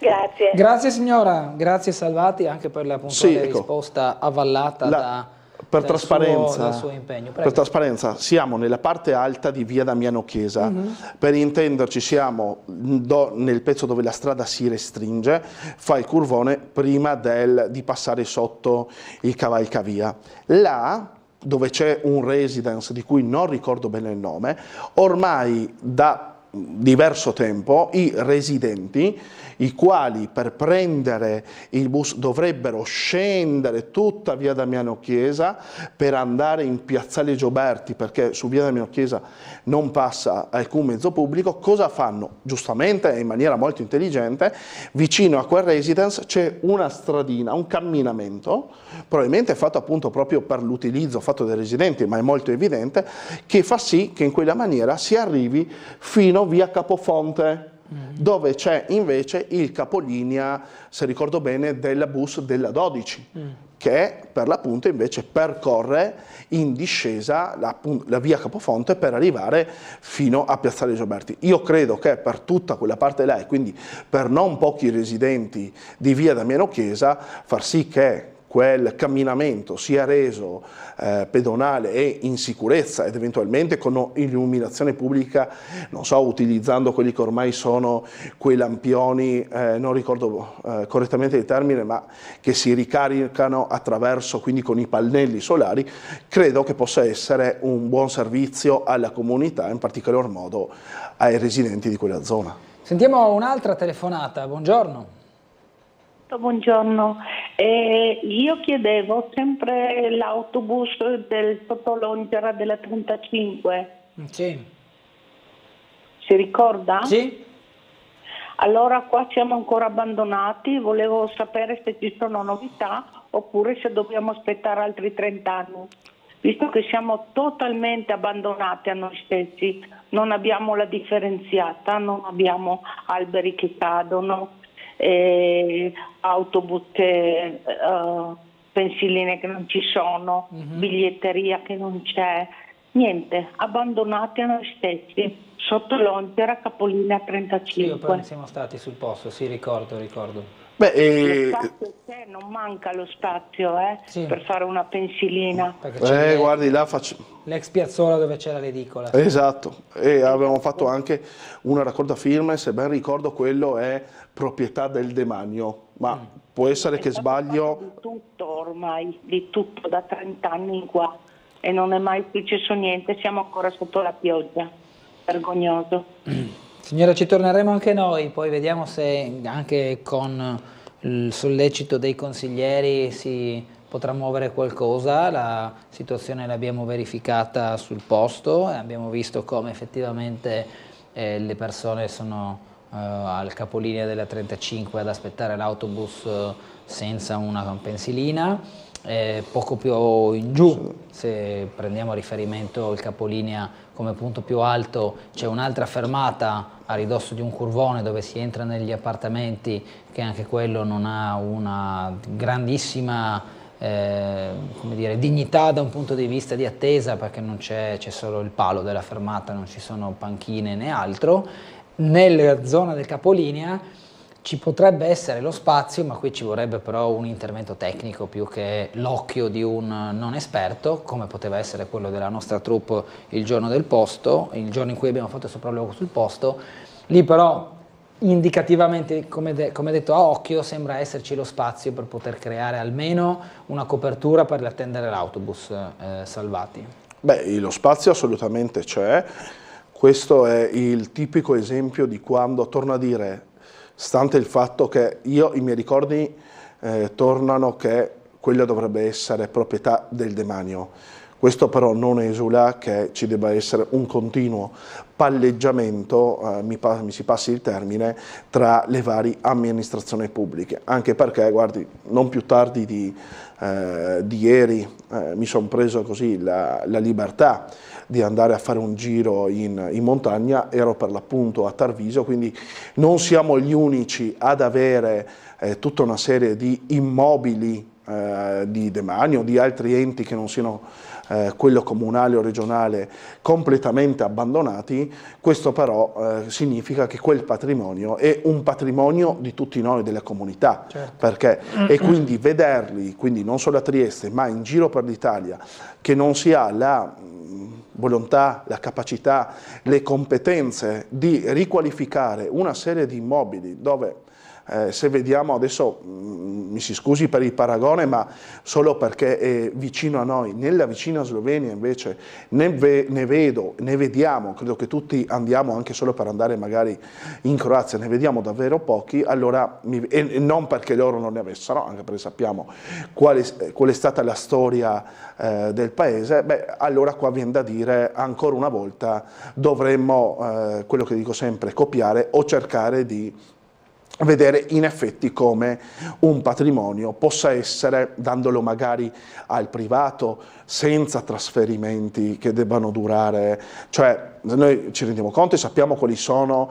le procedure oggi che un ente pubblico deve andare incontro, ovvero che per vendere a un privato sicuramente deve prima mettere nel piano delle azioni dell'immobile, fare una gara, non è sicuramente, ma come stiamo vedendo, mi si scusi per il paragone, ma anche come stiamo vedendo per tutta una serie di opere pubbliche ormai abbandonate che non vanno avanti nella nostra città, queste tempistiche non sono più ammesse e non sono più accettate. Altra telefonata, buongiorno, chi è in linea? Buongiorno dottor Gullotta, sono Preda e buongiorno anche a Salvati del Partito Consigliere Democratico. Senta, ho mandato la solita mail e niente, siccome breve viene meglio, potrei leggere brevemente. Mi ha sentito, no? Sì. sono in linea, si azzannano in Parlamento nel peggiore dei modi. Se quanto è accaduto nel Parlamento italiano nei giorni scorsi è veramente fuori da ogni limite consentito di dare la misura di un paese nei propri rappresentanti. Ce ne saranno altri di paesi così. Non lo so che questo diritto tra politici offre quale esempio. È altro che G7, voglio dire, è violenza di istituzione di politica. Questo ad esempio, ripeto, offerto a persone qualunque che soffrono di problemi seri e quanto il paese ne soffre. Poi con delle sanzioni tutto ridicolo si osserva combinate ai coinvolti deputati nella lista, sanzioni di pochi giorni di sospensione dai lavori in aula. Cosa vogliate che gliene freghi? Certo, l'impeto, l'ira ti prende certe volte, ma bisogna controllarsi. E non è per prendere le difese di qualcuno, ma mi sento di farlo, sta bene dimostrare una bandiera tricolore, la nostra bandiera, per provocazione parlata, fischi da stadio, e alla quale si aggiunge una provocazione dopo l'altra. Però insomma, inviterei i rappresentanti che siano donno, altri in futuro, visti i toni eccessivamente violenti, a lasciar perdere. Però dicevo, sta bene tentare di consegnare la bandiera e sventolare davanti a un altro, ma non si può nel peggiore dei modi, come ha fatto il leghista Iezzi, per le azioni contropunto picchiare chi lo fa, ed è andata bene ancora, ma non ai commessi della Camera, che nel tentativo di fermare Iezzi hanno riportato delle lesioni. Va bene, Maurizio. Questo Iezzi, per quello che... E la mail che ci ha mandato, praticamente la sta leggendo, si chiede di mantenere la dignità in Parlamento dopo questa parapiglia anche brutto da vedere che ha coinvolto il leghista Iezzi, che ha, diciamo, innescato una reazione forse eccessiva su quella provocazione della bandiera che voleva essere un gesto goliardico e provocatorio verso Calderone. Credo che l'abbiamo visto in molti, anche sì? Perché ahimè continuiamo a non andare in onda per quelle che dovrebbero essere l'esaltazione e quindi l'emulazione di virtù, e invece ci troviamo di fronte a queste situazioni. Secondo me poi abbiamo ben poco da dire, per esempio, nei confronti dei giovani o comunque di certe azioni che vengono compiute sempre purtroppo con maggiori frequenze. Faccio riferimento per esempio agli operatori sanitari, che sappiamo oggi essere oggetto di, anche in quel caso, di atti violenti da parte degli utenti che si recano presso le strutture ospedaliere. Quindi abbiamo ben poco da dire nei confronti del disagio o comunque di certi eventi, se poi i nostri rappresentanti più alti, perché il Parlamento, no, dire il vero sarebbe il Parlamento europeo, se proprio volessimo, ma ecco, per fortuna là bisogna chiedersi come mai in Parlamento europeo non assistiamo invece a cose di questo tipo. Questo sarebbe un bel quesito, quando invece nel semicerchio della nostra rappresentanza ci troviamo di fronte a scene di questo tipo che vanno condannate assolutamente in tutte le maniere. Altra telefonata, buongiorno. Pronto, buongiorno, sono in linea. Prego. Dottor Gullotta, buongiorno a lei e al suo ospite, sono Fulvio. Guardi, indubbiamente spaziare un po' nelle problematiche internazionali del vicino paese della Repubblica Italiana è indubbiamente molto interessante, ma ritornare alle miserie di Trieste sarebbe un po' meglio, anche perché il consigliere non può permettersi più di non sapere che vive nel territorio libero di Trieste, non può parlarmi dell'Europa, l'Europa politica intendo dire, non può parlarmi dell'Europa se non legge l'articolo, se non ha letto l'allegato sesto, mi sembra l'articolo 24, dove il territorio libero non può prendere accordi in esclusiva con nessuno, può prendere accordi commerciali, culturali, quello che vuole, ma non in esclusiva. Quindi è ora di finirla che tutti questi politici che vengono, e per fortuna che vengono, dico io, perché così possiamo interloquire con loro, è una vergogna che dicono di non saper niente. Oggi è la prima scadenza dell'IMU, è una tassa patrimoniale, mi sembra che l'abbia messa Monti. Noi siamo tartassati, derubati dico io, con le tasse, derubati qua. I cittadini del territorio libero sono derubati quotidianamente. Io ogni qualvolta pago qualcosa, e durante il giorno succede spesso, quando vedo l'IVA che c'è scritta sugli scontrini o quello, mi viene male, sa perché? Perché una classe politica che vigliaccamente prevarica i diritti degli altri quando si riempie la bocca di paese di diritto, di Costituzione, di regole, di leggi, e derubano il territorio libero. E chissà permette che succeda questo. Un bel paese come l'Italia, con personaggi simili. È scritto, ma recentemente stava scritto, il 10% degli italiani, sono milioni di persone, sono in miseria assoluta oramai. Miseria assoluta vuol dire che non possono prendersi neanche un caffè al mese, non al giorno. Ma cosa state facendo? Voi siete al servizio dei cittadini, siete dipendenti siete dipendenti dei cittadini, vivete con i soldi dei cittadini e non rispettate e non fate valere le leggi anche qua a Trieste.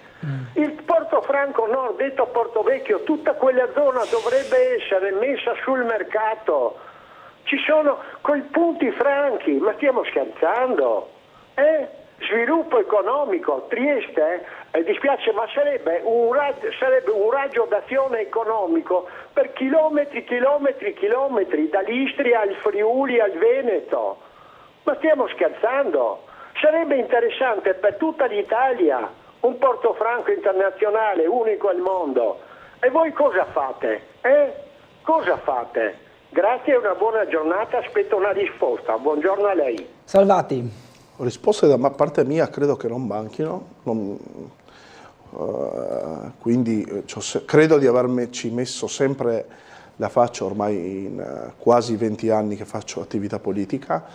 E per quanto alcuni passaggi, per quanto riguarda noi che ho utilizzato il termine il telespettatore che viviamo, che come se fosse l'unico lavoro, anche su questo l'ho sempre fatto e ho intenzione di farlo, ovvero quello di cercare di dare piena trasparenza anche a quello che è lo status degli amministratori pubblici. Ricordo che oggi un consigliere circoscrizioni a mio avviso bistrattate e non valorizzate, quando invece sarebbero delle ottime scuole, delle palestre politica, visto che appunto non esiste più un percorso di formazione all'interno dei partiti, almeno secondo me quella che viene fatto è una formazione accampata in area dove ciascuno deve farsi da sé e dopo c'è qualche capobastone che ti viene a dire cosa dovresti o non dovresti fare, ma per fortuna nel Partito Democratico questa tendenza sta pian pianino, non dico che sia scomparsa, ma sta pian pianino venendo meno. In altri, e mi ricordo una scena che credo non dimenticherò mai, quando il consigliere Giacomelli è entrato, il consigliere regionale Giacomelli è entrato in consiglio comunale chiedendo a tutti di uscire. Sicuramente se io fossi stato uno dei gruppi, cosa che non sarebbe plausibile, ma non di fronte a una richiesta di quel tipo e con quel tono, io sarei rimasto seduto sulla mia seggiola e non sicuramente non avrei preso ordini di fronte, oltre al fatto che secondo me non bisogna dare ordini perché non siamo né in ambito militare e né in altro mondo. Ecco, questo quindi chi più chi meno ci sono. Però la militanza politica, Salvati, oggigiorno è questa. Cioè è brutto magari da dover considerare, però è reale. Cioè, molte volte ormai le indicazioni di voto sono date da una linea di principio del partito, non c'è la libertà di Salvati di dire io la penso diversamente, voto contrario. Vedete, io ho fatto diverse battaglie e infatti alcuni mi dicono ogni tanto bravo che, cioè nel senso, non bravo che non hai mollato, ma io per arrivare in consiglio comunale ad oggi mi sento di poter dire che non devo ringraziare nessun big, anzi anzi, spesso quando, credo che anche voi avete avevano fatto... tenuto fuori dalle liste un paio di occasioni. Mi hanno tenuto fuori dalle liste sì, perché quella volta avevo appoggiato Francesco Russo alle primarie, no? Quando si doveva candidare Roberto Cosolini, mi hanno detto ti candidi in circoscrizione, e io va bene, mi ricandido in circoscrizione e sono stato il primo degli eletti a livello circoscrizionale. Quindi se si vuole dire la propria e con tutte poi le conseguenze, perché le ho pagate io le conseguenze, lo si può tranquillamente fare. Io ordini francamente da un big, un'altra cosa è invece il confronto, e credo che ovviamente chi anche nel nostro partito ha più esperienza di me o comunque di chi ha meramente meno di meno abbia sempre qualcosa da dire solo per il fatto di averne viste di più. Ma scusate per la digressione, vorrei tornare quindi alla questione della risposta al telespettatore. Quindi per quanto riguarda poi il territorio libero, quello che mi viene da dire è questo: mi pare che Giorgio Marchesic sia stato eletto nel comune di San Dorigo della Valle, Dolina. Ecco, bene. Consigliere. Io credo che quindi non mi si può dire, una volta, non so se sempre lo stesso telespettatore aveva risposto a una mia considerazione dove ho detto, beh, se non avete avuto nessuna rappresentanza vuol dire che non avete neanche gli elettori che credono nel vostro programma. Però sono fazioni diverse queste in realtà, cioè chi come Fulvio chiama a Sveglia Trieste appartiene all'area di chi come Roberto Giurastante persegue attraverso altre strade che non sono politiche l'obiettivo dell'indipendenza e l'autonomia del territorio libero di Trieste, lo fa senza passare per elezioni diciamo a vari livelli, locali o che sia. Quello invece di Giorgio Marchesic è un fine, diciamo, simile, ma attraverso una modalità differente, quella di passare attraverso le elezioni. Quindi non credo che gli si possano accomunare, magari come intenti sì, ma come modalità no. Non voglio, come dire, mettere io il dito in un movimento, in un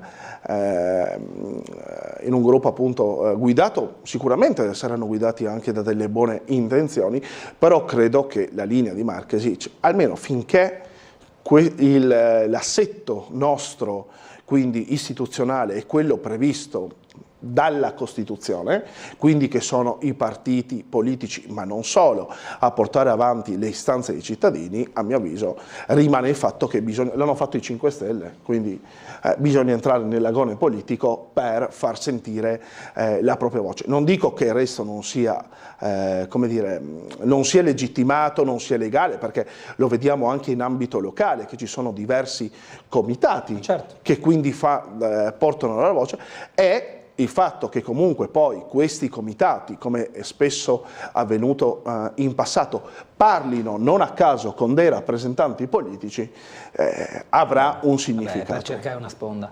Abbiamo una telefonata, la sentiamo subito, poi però dobbiamo andare in pubblicità. Buongiorno. Buongiorno dottor Bernardo, a lei ha risposto. Prego. Volevo chiedere al dottor Salvati che anche se non voto per la sinistra ma per la destra, ho tutto il rispetto per lui, volevo chiedere, allora, quello che abbiamo visto nel Parlamento italiano è stata veramente una scena meschina, però un europarlamentare con il curriculum di Ilaria Salis all'Europarlamento mi sembra ancora una cosa peggiore. Che cosa ne pensa il dottor Salvati, del quale ho un'ottima stima, glielo dico sinceramente. La ringrazio. Aspetto una vostra risposta. Bene. Grazie e buona giornata. Grazie, rispondiamo La ringrazio, subito. sì, dopo però mi ero dimenticato, si ricorda di dire della circoscrizione, ma rispondo dopo prima alla gentile telespettatrice, che ringrazio per l'apprezzamento. E oggi quindi mi si vuole proprio fare, ho già capito che finita la trasmissione mi sentirò le chiamate dei vari rappresentanti del mio partito ancora una volta, no? Per dire che certe cose... Beh, abituato allora. Ma sì, se lo dice così vuol dire che... Ma sì, ormai, guardi...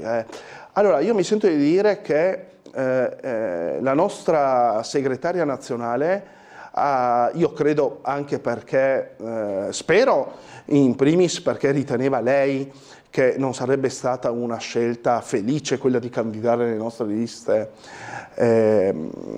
l'eletta europarlamentare, ma credo anche che sia stata una parte ben precisa del Partito Democratico che le abbia chiesto di non farlo, e quindi sono assolutamente, visto che c'era l'ipotesi, no? Si alleggiava l'ipotesi che potesse essere candidata nelle nostre liste, e quindi su questo devo dire onore al Partito Democratico che non l'ha candidata, però una piccola, ci tengo, visto che anche in questi giorni sui social stanno girando alcune metafore, no? Allora se fosse stato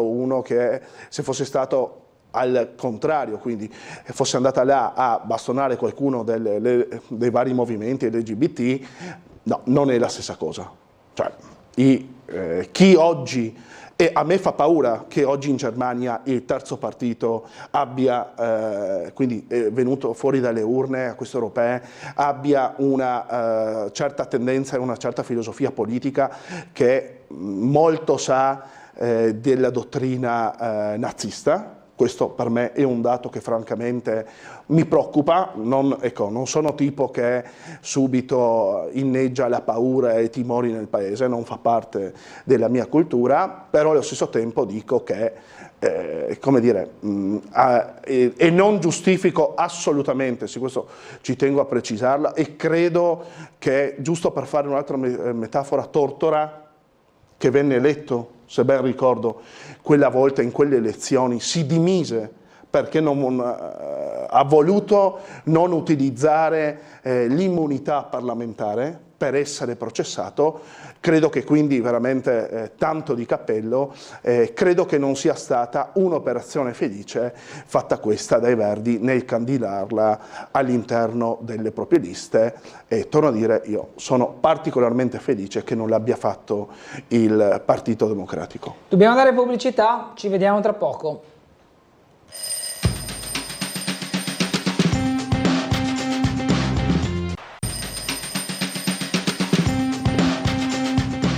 Riprendiamo 9:40 circa, 8:40 circa, scusate, con Luca Salvati, consigliere comunale del Partito Democratico, con noi in studio. Una telefonata, buongiorno. Buongiorno a lei e il suo ospite, sono Gino. Buongiorno. Adesso mi avventuro in un discorso molto difficile. Richiamo la telefonata del signor Fulvio, mi pare, quello che è lettino. Sì. E il problema è, mi avviso, che siccome il trattato di pace ha configurato per la zona del Trentino Alto Adige delle agevolazioni dovute appunto al discorso bellico, in cui oggi il Trentino, le due province pagano il 90%, trattengono il 90% delle tasse dei loro cittadini. Trieste in quel momento lì non era considerata, perché il trattato di pace la considerava uno Stato estero, praticamente una zona non appartenente più allo Stato italiano. Quindi tutti questi discorsi che sul Trentino hanno raggiunto questa soluzione, il 90% delle tasse rimaneva sul territorio, a Trieste non è stato discusso.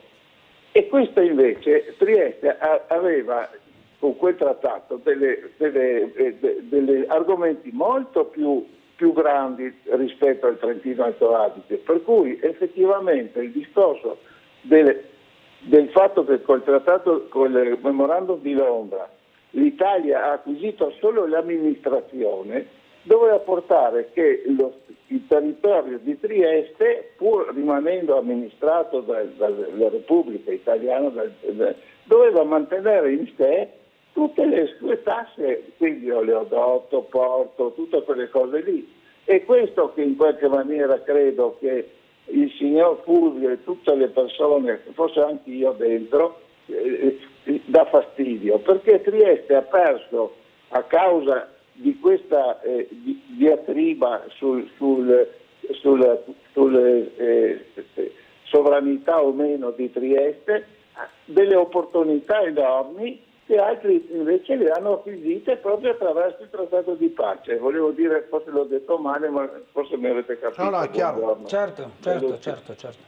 Abbiamo capito, grazie Gino, grazie, prego. Allora, il concetto della tassazione relativa al trattato di pace. Noi, non a caso, anche l'ultima volta che ero qua in studio, si era detto che c'è la possibilità, per esempio, dei punti franchi di spostarli non solo all'interno, ma proprio anche in altre aree, come potrebbero essere quelli di Farnetti. Sui punti franchi noi, a mio avviso, ecco, e qua rientra solo in parte, perché il concetto, detto dal telespettatore, oggi io lo trovo di difficile attuazione, però noi non stiamo utilizzando in maniera, mettiamola così, in maniera completa, nella maniera più adeguata questo, ovvero e anche nel progetto che si viene oggi a costituire su quello che sarà Porto Vivo, a mio avviso non si è tenuto conto di tutta una serie di aspetti che avrebbero potuto, come dire, agevolare maggiormente l'economia triestina. Però voglio fare ancora un passaggio. A mio avviso, e questo sì che oggi lo abbiamo, essendo una regione a statuto speciale, quello di cui parla il telespettatore non trova completa, e su questo una battaglia a livello nazionale, a mio avviso, andrebbe fatta, ovvero che su tutta una serie di materie una maggior tassazione dovrebbe rimanere nel nostro territorio di Friuli, Venezia Giulia, perché come ben sappiamo le due province autonome di Trenta e Bolzano, io quando ho avuto anche l'opportunità di essere all'interno del Consiglio di amministrazione dell'università, eletto anche in quel caso, ma le nomine non sono mai state una cosa che mi hanno appartenuto, anche perché credo e continuo a credere fortemente nella gavetta. E una delle cose, mi scusi la parentesi, che oggi cerco di combattere all'interno del Partito Democratico è il fatto di vedere alcuni rappresentanti che magari non riescono ad essere eletti e che quindi prendono altre strade, che solitamente sono quella dell'ex, esatto, della nomina o dell'ex funzionario del partito per far carriera, ed è una cosa che francamente io trovo aberrante, perché fare la gavetta, a mio avviso, ti permette di capire tutta una serie di passaggi e soprattutto di portare avanti il tuo mandato politico stando tra la gente, per il mero mandato che hai di essere. Se dopo uno non lo vuole fare e pensa che il suo mandato sia soltanto quello di star seduto durante le sedute, mi si scusi per la ripetizione, del Consiglio Comunale e Commissioni, è un altro affare, ma in teoria la prima cosa è quello poi di stare tra le persone.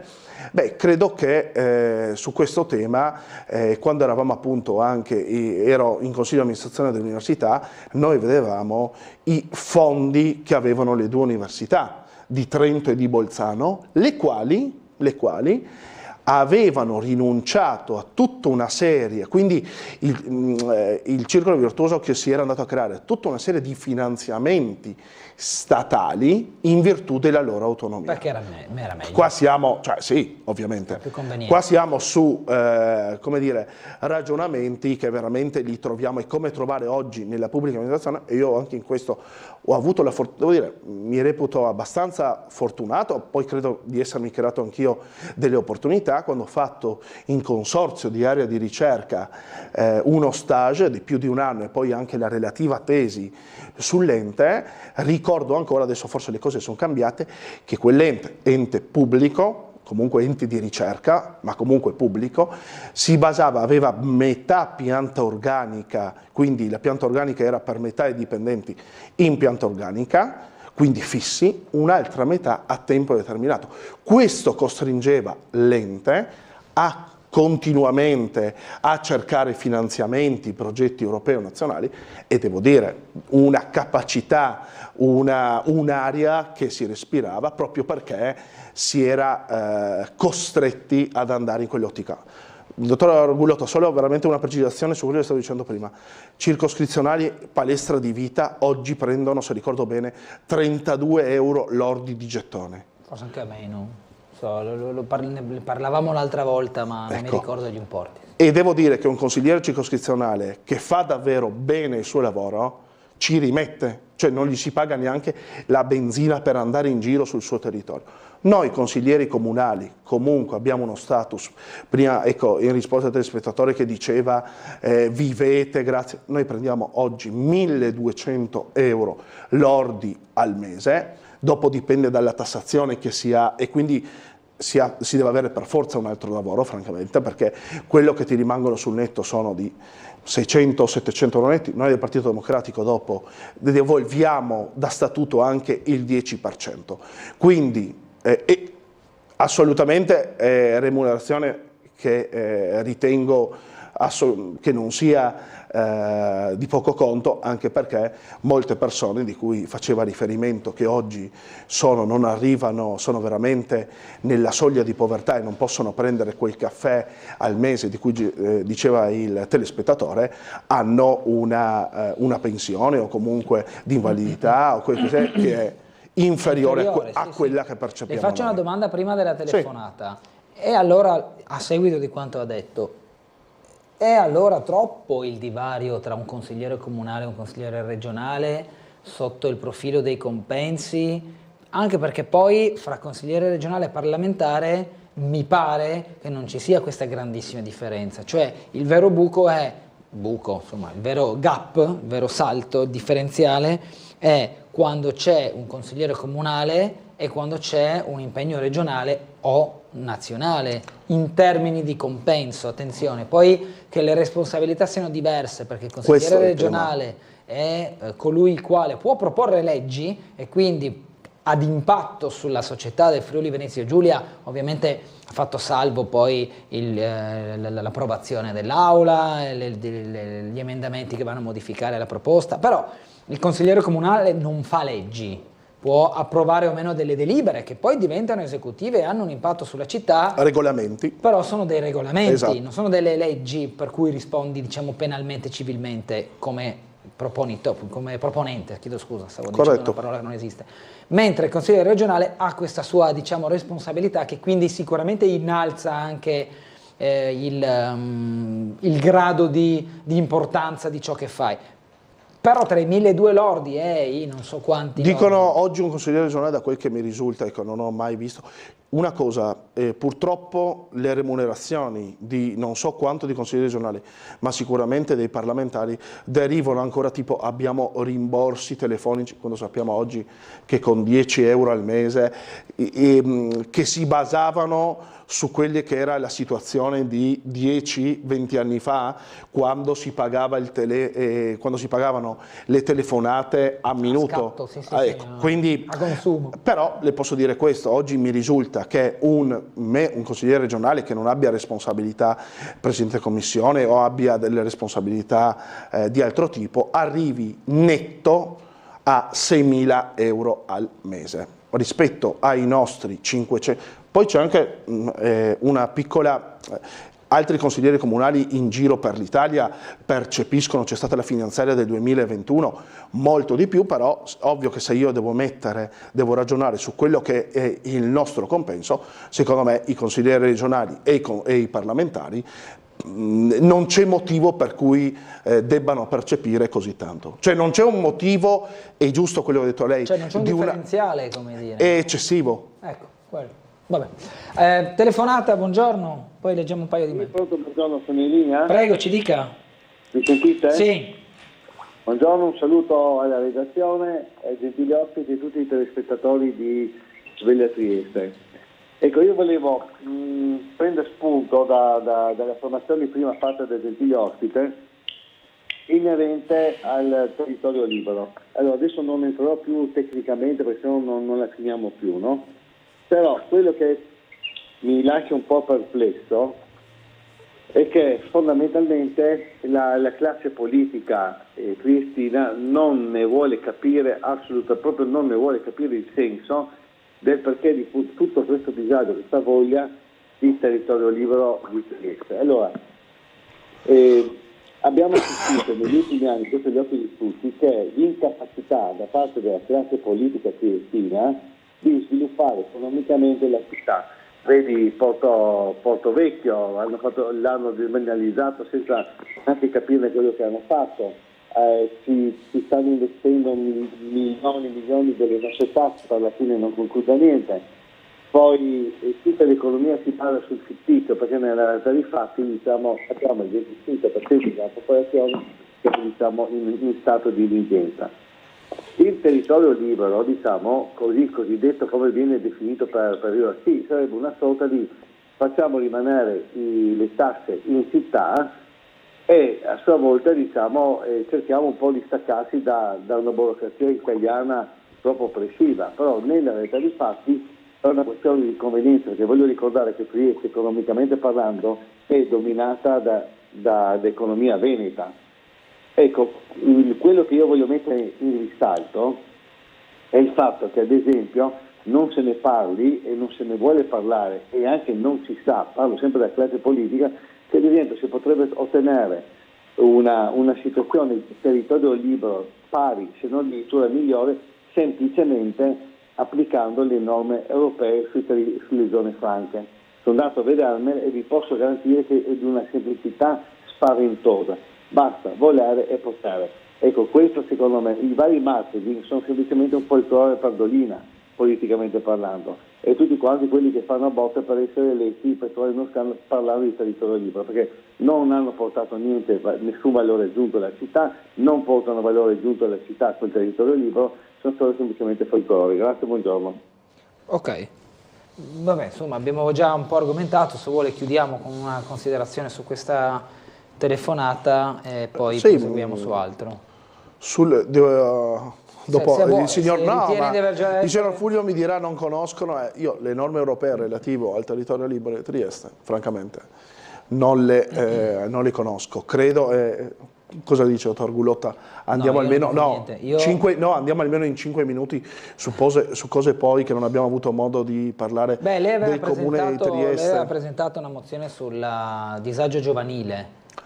Ecco, questo è uno degli argomenti politici che le appartiene. Beh, guardi, neanche era martedì della scorsa settimana quando in Consiglio Comunale, in maniera quasi eccezionale, perché abbiamo più di 100 mozioni là nel cassetto che aspettano di essere... Ma molte di queste non sono ormai obsolete?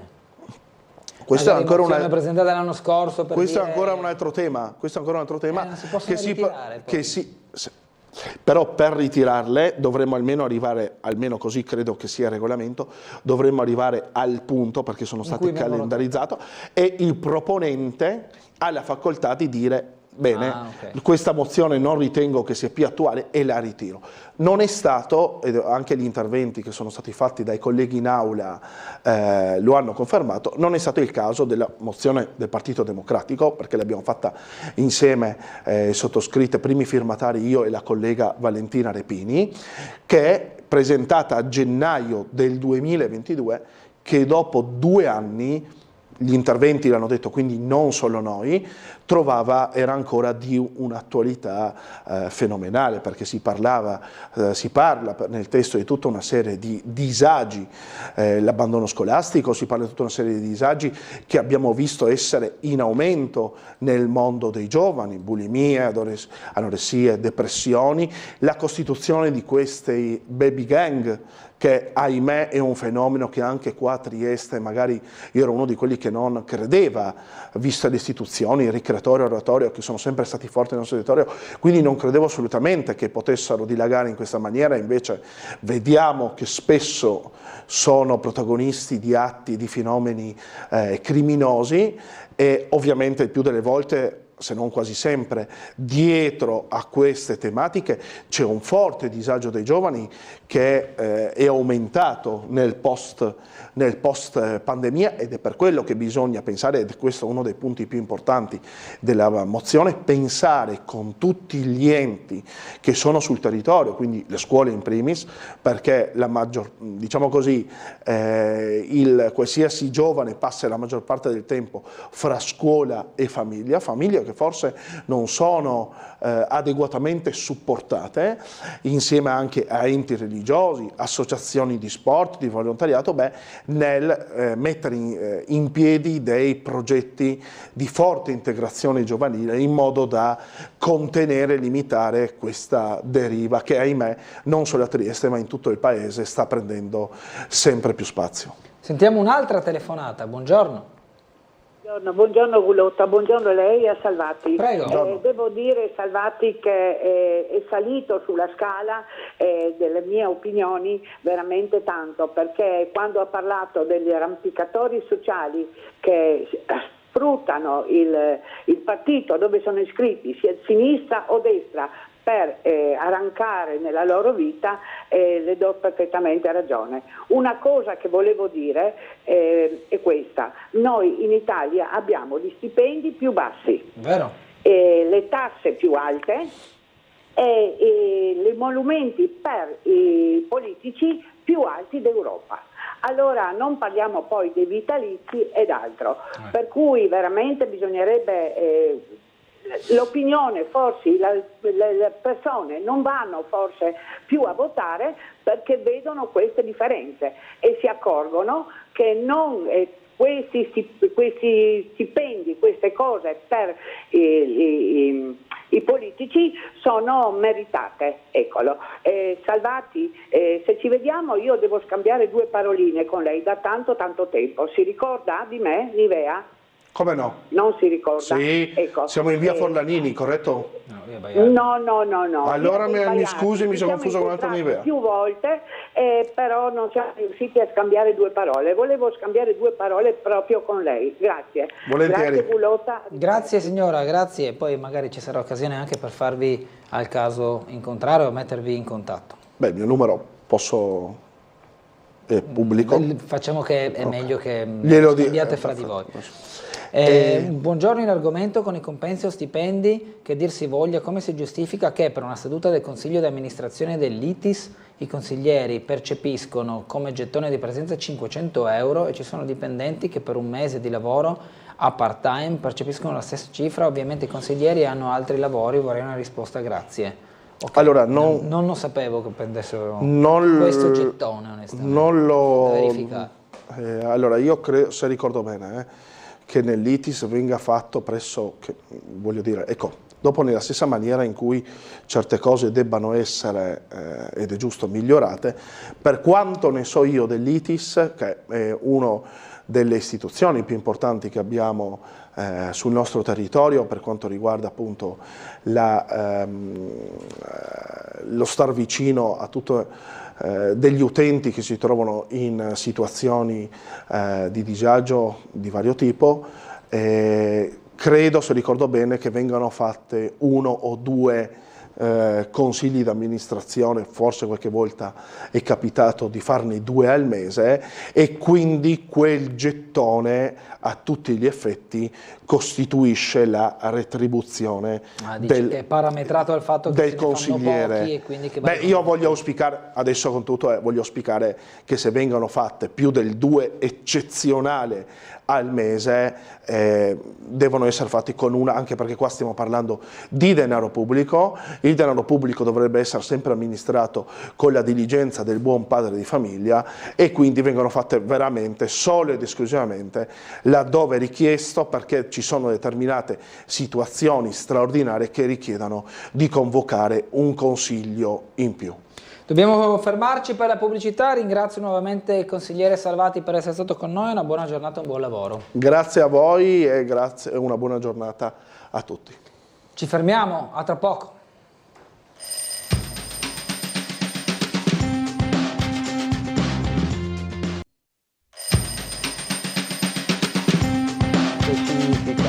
Ben ritrovati con Sveglia Trieste, sono le 9:07 e siamo in compagnia di 6 minuti, scusate. E siamo in compagnia di Maurizio Fogar, consigliere comunale a Muggia con la lista Muggia. Ben ritrovato Fogar. Grazie anche a lei e a chi ha la pazienza di seguirci. In questo lunedì 17 giugno abbiamo avuto già una serie di telefonate, sentiamo anche la seguente, poi Fogar parliamo sia di Muggia che di Trieste con lei. Buongiorno.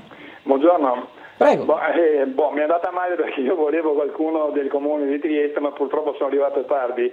Ma magari chiedo, ma anche così, forse, non so se Fogal sappia o meno come funziona in un comune, no? Quando viene predisposto di fare dei lavori stradali, chi fa il progetto fa sulla carta e finisce là e poi dà ai lavoratori, cioè agli operai che fanno il lavoro, o questa persona, a prescindere dai colori di destra, sinistra, di fare delle cose, l'assessore competente che dà da fare questi lavori, poi non so, l'ingegnere, questa persona poi va a vedere i lavori o fanno solo il schizzetto sulla carta? Perché faccio degli esempi, no? Io abito in via Paesiello, abbiamo chiesto praticamente che c'è un incrocio con via Cherubini, praticamente di fare in modo da non arrivare fino in mezzo alla strada per attraversare, perché c'è stato un incidente una volta. Per la visibilità, giusto? Comandi? Per la visibilità dell'attraversamento.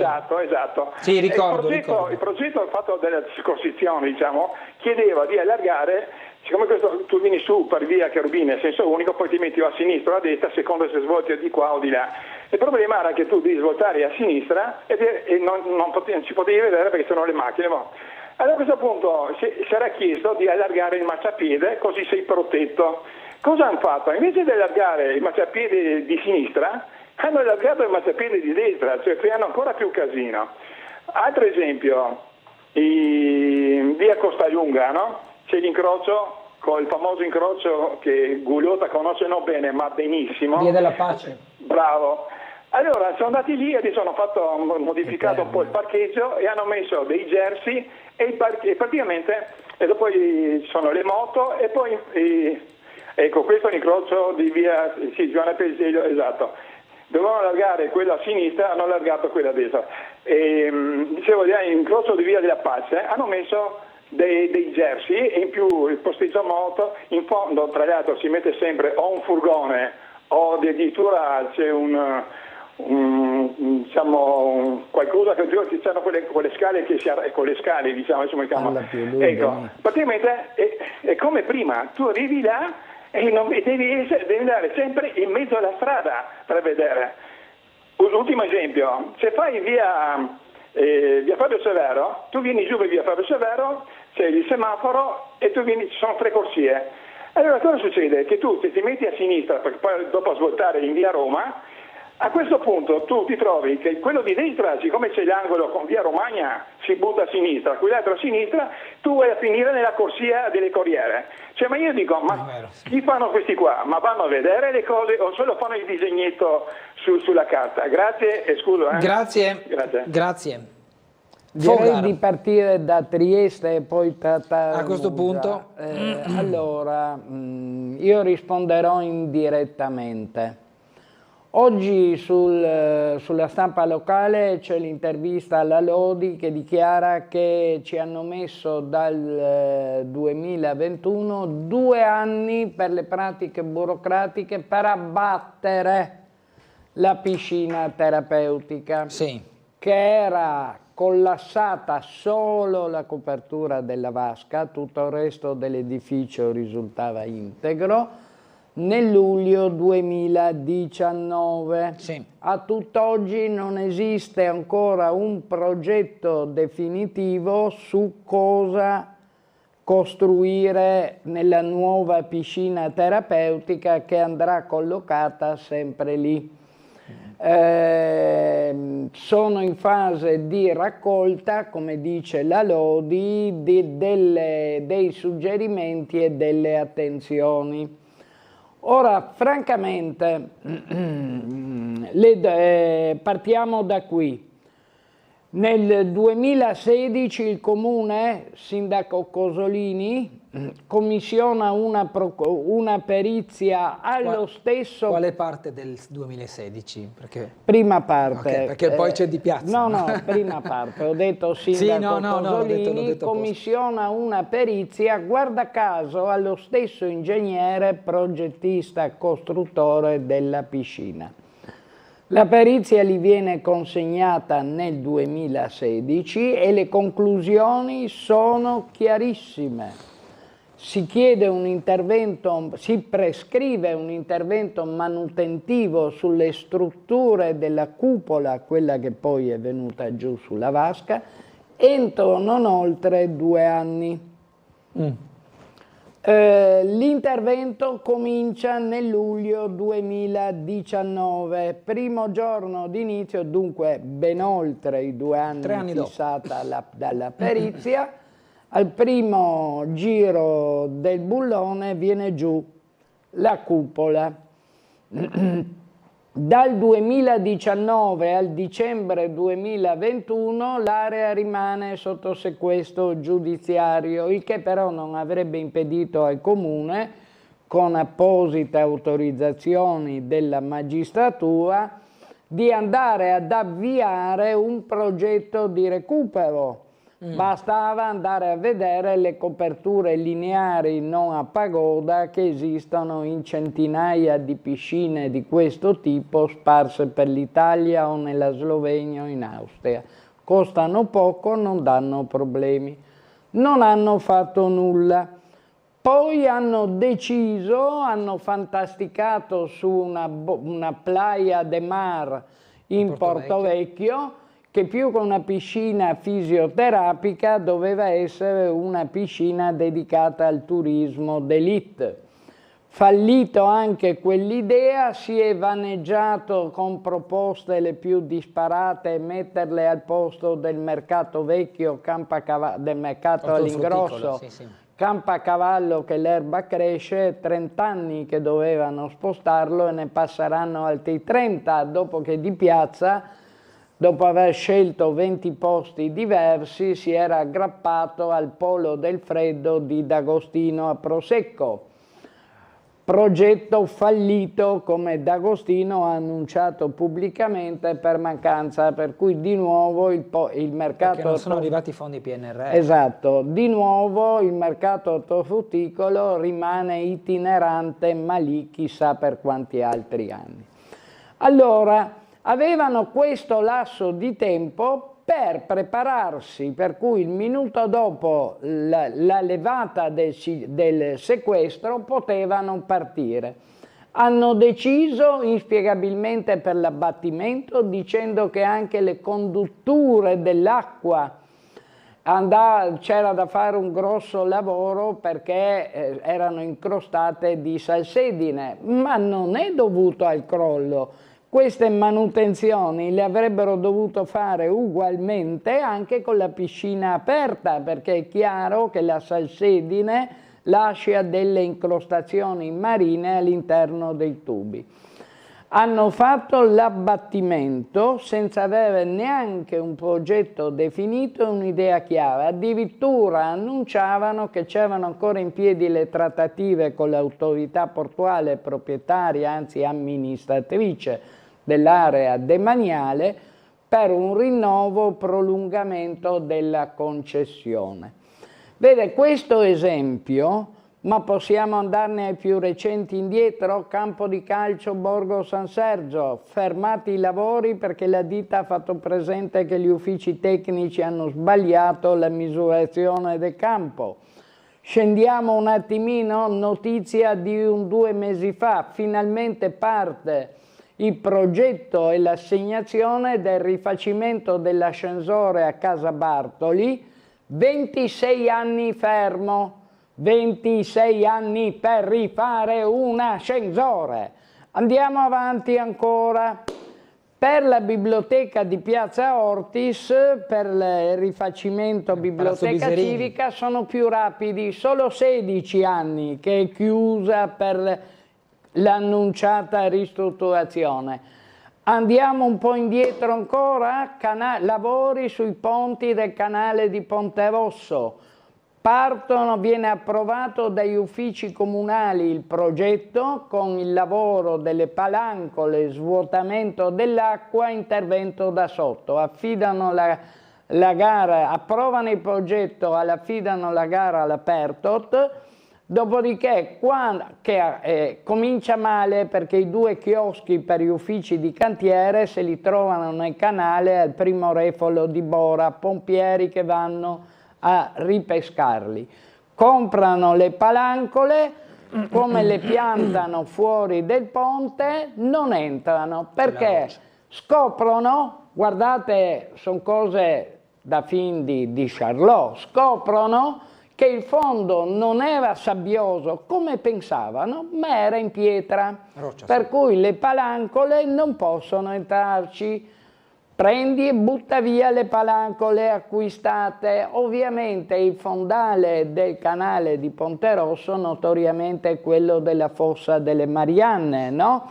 Sarà 1,5 metri di profondità l'acqua. Bastava prendere uno di quei ferri per il cemento armato, battere sul fondale senza scomodare i sub e sentire che se faceva flop era sabbia, se faceva dong era pietra. Neanche questo hanno fatto prima di approvare il progetto. Bene, comprano le seconde palancole, intanto passano i mesi e aumentano i costi. Mettono finalmente le palancole da roccia, mettono le pompe per svuotare e si accorgono che più che pompano più l'acqua rimane invariata. Perché? Perché non sono neanche andati a vedere le mappe dell'Imperial Regia Amministrazione Austro-Ungarica, da cui si evidenzia che nel canale di Ponte Rosso scaricano delle sorgive d'acqua dolce provenienti dal territorio, per cui più loro pompavano, più il livello dell'acqua rimaneva invariato. Cancellato il progetto. Optano col contributo della regione dalla rimozione dall'alto, quando la faranno, dei 2 ponti. Esatto. Morale: 300.000 euro pagati all'aperto da chi? Dai responsabili degli uffici tecnici del comune che hanno fatto questa sequela di prodezze? No, dai cittadini, mica da loro. Andiamo avanti, indietro ancora un attimo. Tram di Opcina, che è molto caro all'opinione pubblica. I primi 2 anni dei quasi 8 di fermo si sono persi perché il comune di Trieste, sempre con gli uffici tecnici, ha assegnato i lavori a una ditta che per i carichi pendenti e casellario giudiziario, come è stato segnalato dalla prefettura, non poteva neanche vincere una gara per bagnare i gerani dei balconi del comune. Per cui quando stava per partire il cantiere, dopo 1 anno dalla gara, fermo tutto, perso un altro anno a rifare la gara. Di Piazza se la prende con la burocrazia romana quando dovrebbe guardare in casa. Allora, vogliamo fare un saltino più indietro ancora? I bidoni dell'immondizia scomparsa in Piazza della Borsa. 1 milioncino di euro buttati. Perché? Perché dopo averli costruiti sono rimasti molto spesso fermi per lavori di manutenzione sempre pagati da noi. E poi si sono accorti che il progetto non reggeva il peso della copertura in pietra e per cui il 1 milione di euro è finito nei bidoni delle Scovazze. Potrei citare tantissimi altri casi, ma ci vorrebbero 5 ore di trasmissione. Allora, la domanda è: a questi uffici affidiamo per esempio la costruzione della bidonvia in Portovecchio? Ecco, le mie preoccupazioni, ecco, quello che mi dice il Signore è certo che dovrebbero non solo, funziona così, sono manutenzioni stradali, non c'è bisogno di un particolare progetto.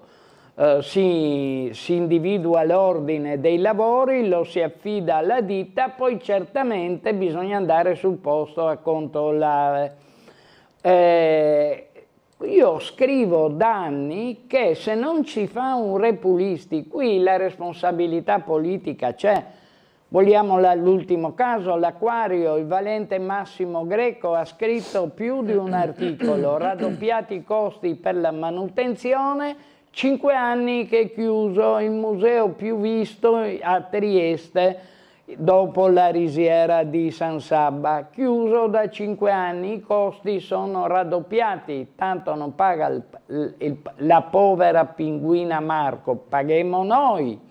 Allora, questo è il quadro dei lavori e su questo quadro non si deve stupire il telespettatore se su questioni, su interventi. Guardi, in via Combi, di fianco alla scuola De Amicis angolo via Colautti, per cambiare la copertura in ferro di un fossato che porta alle fondamenta dell'ex scuola di Amicis prima dell'ingresso del ricreatorio. Da 2 anni hanno messo 4 transenne e 3 cartelli coi sacchi arancione che sistematicamente a ogni bora cadono per terra, invadendo i parcheggi, la strada, a rischio. 2 anni! Vogliamo parlare di Viale Romolo Gessi o Piazzale Carlalberto? Lo facciamo dopo la pubblicità perché siamo in ritardissimo, perché dovevamo lanciarla alle 9:15. Fogar, l'ho lasciata scusa, finire perché l'ho vista in rampa di lancio. Ora dovremmo essere più sintetici però. Ci vediamo tra poco.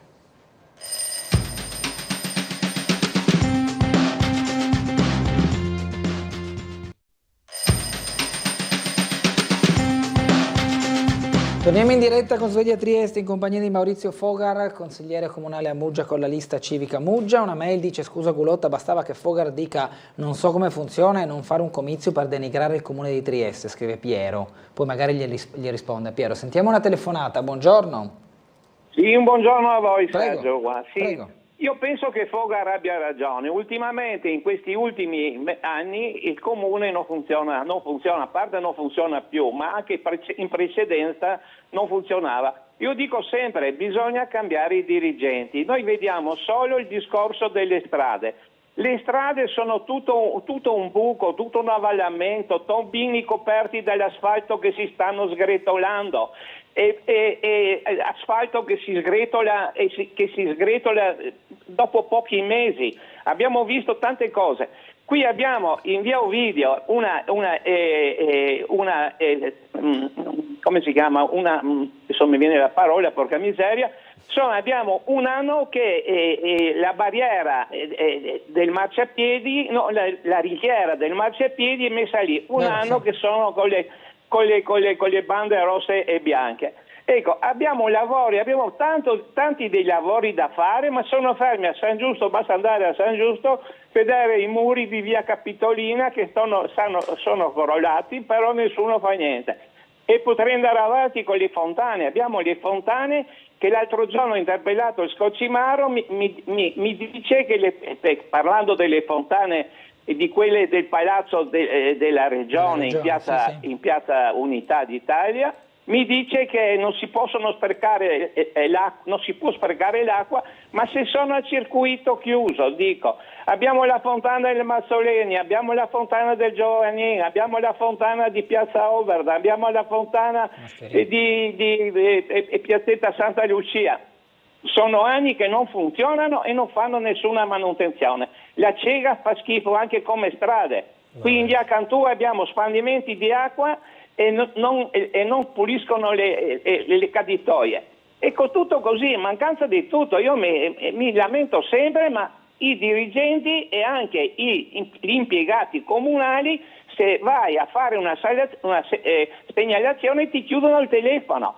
L'altro ieri ho fatto una segnalazione ai vigili urbani per quanto riguarda gli altimetri di via San Marco e di viale Miramare che sono ormai avvolti, che non servono più niente, e mi ha risposto male che devo fare un'email, una cosa l'altra, e le segnalazioni a voce non le prende. Siamo arrivati a questo punto, ecco, tutto là. Volevo dire a Fogare, chiudo, e se si potrebbe interessare per la questione di Lido Fido, che l'erba è alta e non c'è più, il bar non è aperto e ci sono dei problemi, se potrebbe fare qualcosa. Grazie e buongiorno. Grazie Sergio. Tutto un altro elenco di segnalazioni da parte del telespettatore. Quello che vediamo ogni giorno per rispondere all'email del Piero. Guardi che a denigrare, come dice lei, gli uffici del comune, la chiamano. A denigrare gli uffici del comune non sono io, ma io mi sono limitato a citare gli articoli di stampa, ne parlavo prima con Bernardo, che hanno o i servizi di Tele4 oppure i bellissimi articoli approfonditi e puntuali fatti dal collega, giornalista anche lui come me, di Massimo Greco, che per tranquillizzare la parte politica, Massimo Greco è uomo di destra, era assessore alla cultura nella prima giunta di Piazza Piero.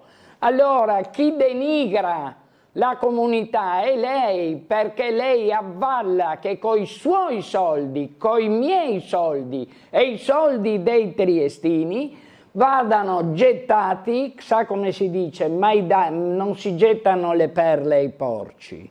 Allora è lei che non difende i suoi diritti e i suoi interessi, ed è per questo che la città si trova in queste condizioni. Chiuso, ma c'è un altro esempio. Sì. Dopo Ferriera. Così una volta tanto arrivo puntuale. Dopo Ferriera, no? Diceva. Sì. Dopo arriviamo sulla Ferriera. A tra poco.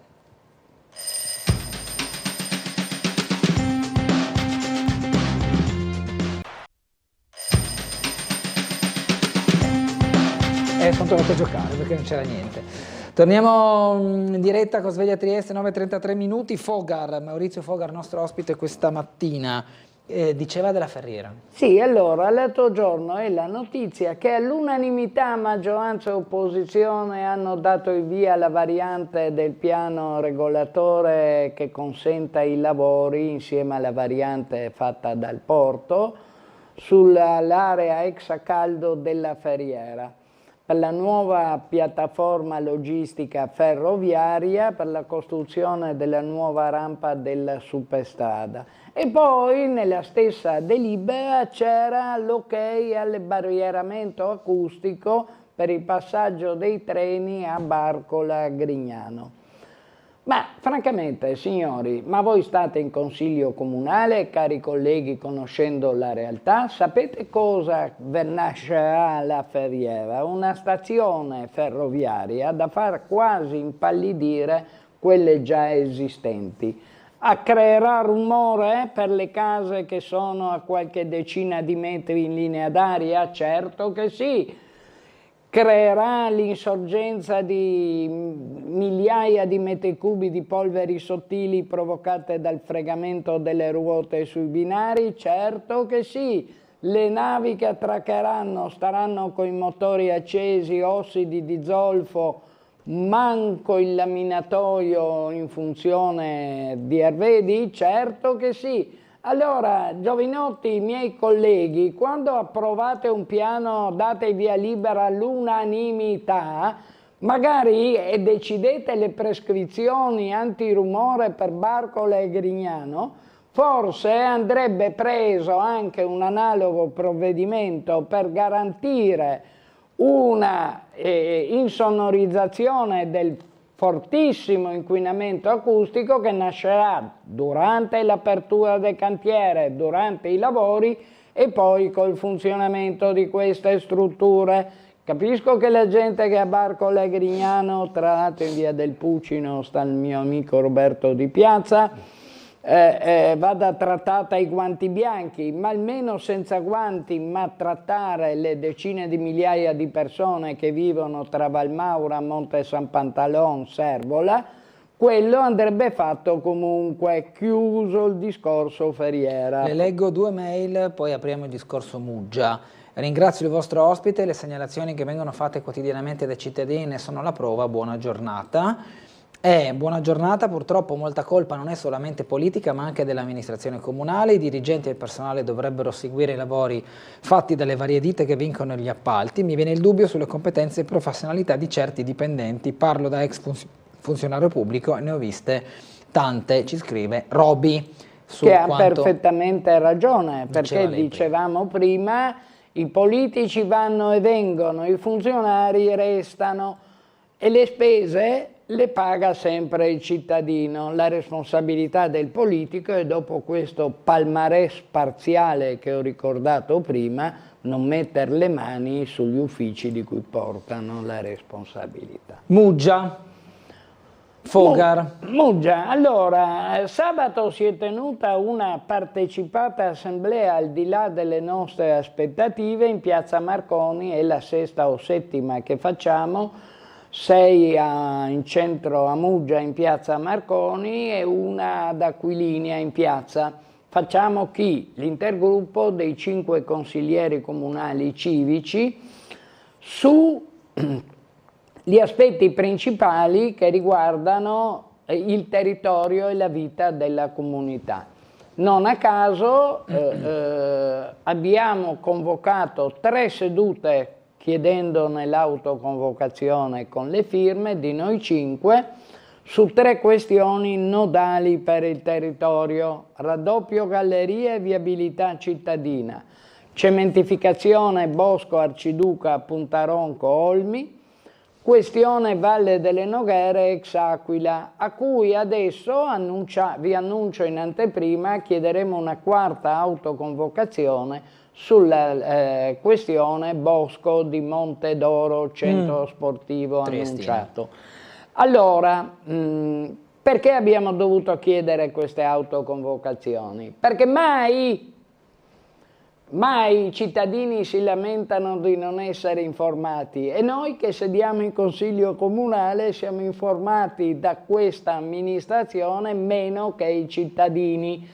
Tutte le notizie, come i cittadini, le apprendiamo dalle interviste stampa e televisive degli amministratori. E non a caso, oltre alle affollate assemblee in piazza, quelle 3 autoconvocazioni hanno visto una media di 40-50 partecipanti nel pubblico. Se io fossi in Polidori comincerei seriamente a pormi qualche problema. L'ultima vicenda ha dimostrato come i 2 grandi polmoni verdi che esistono nel territorio di Muggia, ma mi si consenta che riguarda tutta la provincia di Trieste, lo storico bosco dell'Arciduca, chiamato così perché era proprietaria degli Asburgo austriaci, e dall'altro lato il bosco di Montedoro, anche questo secolare, sono oggetto di 2 progetti che vengono inspiegabilmente facilitati in ogni parte dall'amministrazione comunale e che prevedono degli atti. Polidori ha dichiarato ufficialmente entro ottobre che impongono delle varianti al piano regolatore per permettere l'edificabilità in quelle aree. Stiamo parlando di un progetto Puntaronco Olmi che nasce 77 case, 2 alberghi, servizi, strade, praticamente azzera la realtà di quel polmone verde. E tra l'altro ultimamente la proprietà ha iniziato a dire a coloro che storicamente i muggesani, capodistriani, ma anche triestini andavano a passeggiare per questo bosco che ha una miniera di biodiversità unica nella provincia e in regione, li diffidavano di andare avanti sui sentieri perché erano proprietà privata, dimenticando che il diritto latino, poi italiano, stabilisce che quando c'è un diritto consuetudinario, cioè l'uso consuetudinario di un bene, questo costituisce a tutti gli effetti un contratto. Per cui se io accedo in quei sentieri, e lo fanno da più di 100 anni, qualunque magistrato casserebbe la richiesta di divieto della proprietà. Però se c'è un'acquisizione è diversa la partita. Ma lì c'è sempre stata un'area privata, lì sono sempre state... ma il privato ha venduto al pubblico. Non ha venduto al pubblico. Nel progetto però di no, il privato è privato, il pubblico... Sì, no, dico nel progetto della Triestina però c'è quello di acquisire il terreno. Allora, stiamo Quindi parlando, diciamo che parlando del bosco dell'Arciduca, passiamo... Ho fatto volare la penna, numero di magia. Ma ha fatto bene, vogliamo dall'altra parte, il bosco di Montedoro. Ho fatto un passo avanti, Fogara, va bene. Allora, lì c'è un enigma. Io ho presentato un'interrogazione che poi ho depositato in procura con la risposta del sindaco il 29 gennaio, dove dopo mesi di voci che io ho raccolto che la Triestina vorrebbe costruire il centro sportivo sul monte, perché è un monte, cioè non so se ci siete mai stati, io sì più volte, anche è venuta la Laura Bucarella a fare un reportage televisivo con me. È un monte dove non c'è opera di urbanizzazione alcuna, non c'è acqua, luce, gas, fognature, non ci sono strade di accesso, ci sono solo ripidi sentieri, perché è un monte e i monti non mi risulta che il calcio si giochi in arrampicata, ha bisogno di pianura. Questo comporta costringere la Triestina a sbancare almeno un terzo del monte, ad abbattere più di un terzo del bosco secolare. Quella realtà è stata acquistata dal fallimento COP7. Il demanio dello Stato, l'Agenzia delle Entrate, l'aveva valutata 273.000 metri quadrati, perché subito oltre ci sono proprietà private, c'è la ditta che coltiva olivi e fa olio Sancin, ci sono le case di Monte d'Oro. Bene, quei 273.000 metri quadri sono stati valutati dall'Agenzia delle Entrate 79.000 euro. Il curatore del fallimento messa all'asta l'ha venduta a una società slovena insediata a Capodistria, che ha come proprietaria tale Elisa Paoli di Muggia, residente in strada di Fontanelle, per 203.000 euro, cioè l'hanno pagata praticamente 3 volte il valore di stima, perché è un terreno agricolo boschivo, cioè il valore più basso del metro quadro. Orto è ancora più basso. Ecco, ora lo dico per esperienza. Mi sono domandato qual è stato il senso di quell'operazione, perché anche nel piano regolatore quel terreno è così censito.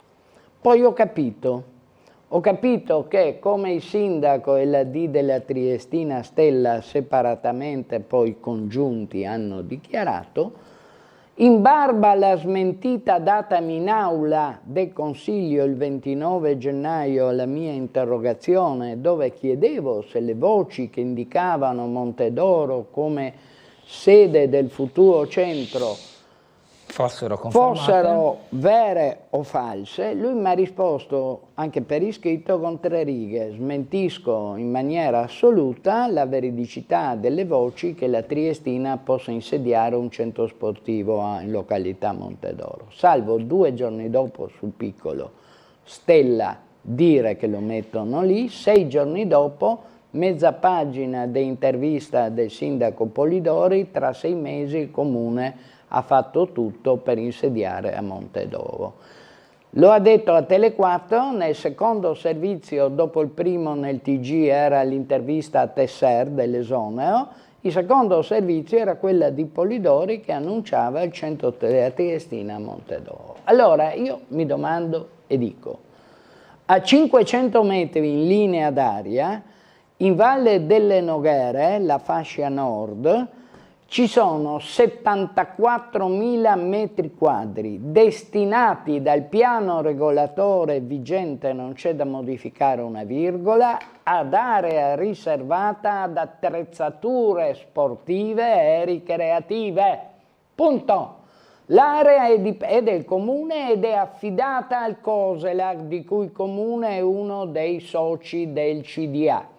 L'area è infrastrutturata, cioè acqua, luce, gas, fognature, ha le strade via Flavia di Stramare e via delle Saline, è pianeggiante, otterrebbe il consenso dei residenti di via Flavia di Stramare, è bonificata e l'area sotto è l'area ex Coop già bonificata, costerebbe alla società triestina 1 centesimo, neanche 1/10, perché non deve fare gli sbancamenti, gli abbattimenti, non deve urbanizzare a spese sue tutta l'area, costruire le strade di accesso, ha una metratura che è ampiamente superiore a quanto necessita.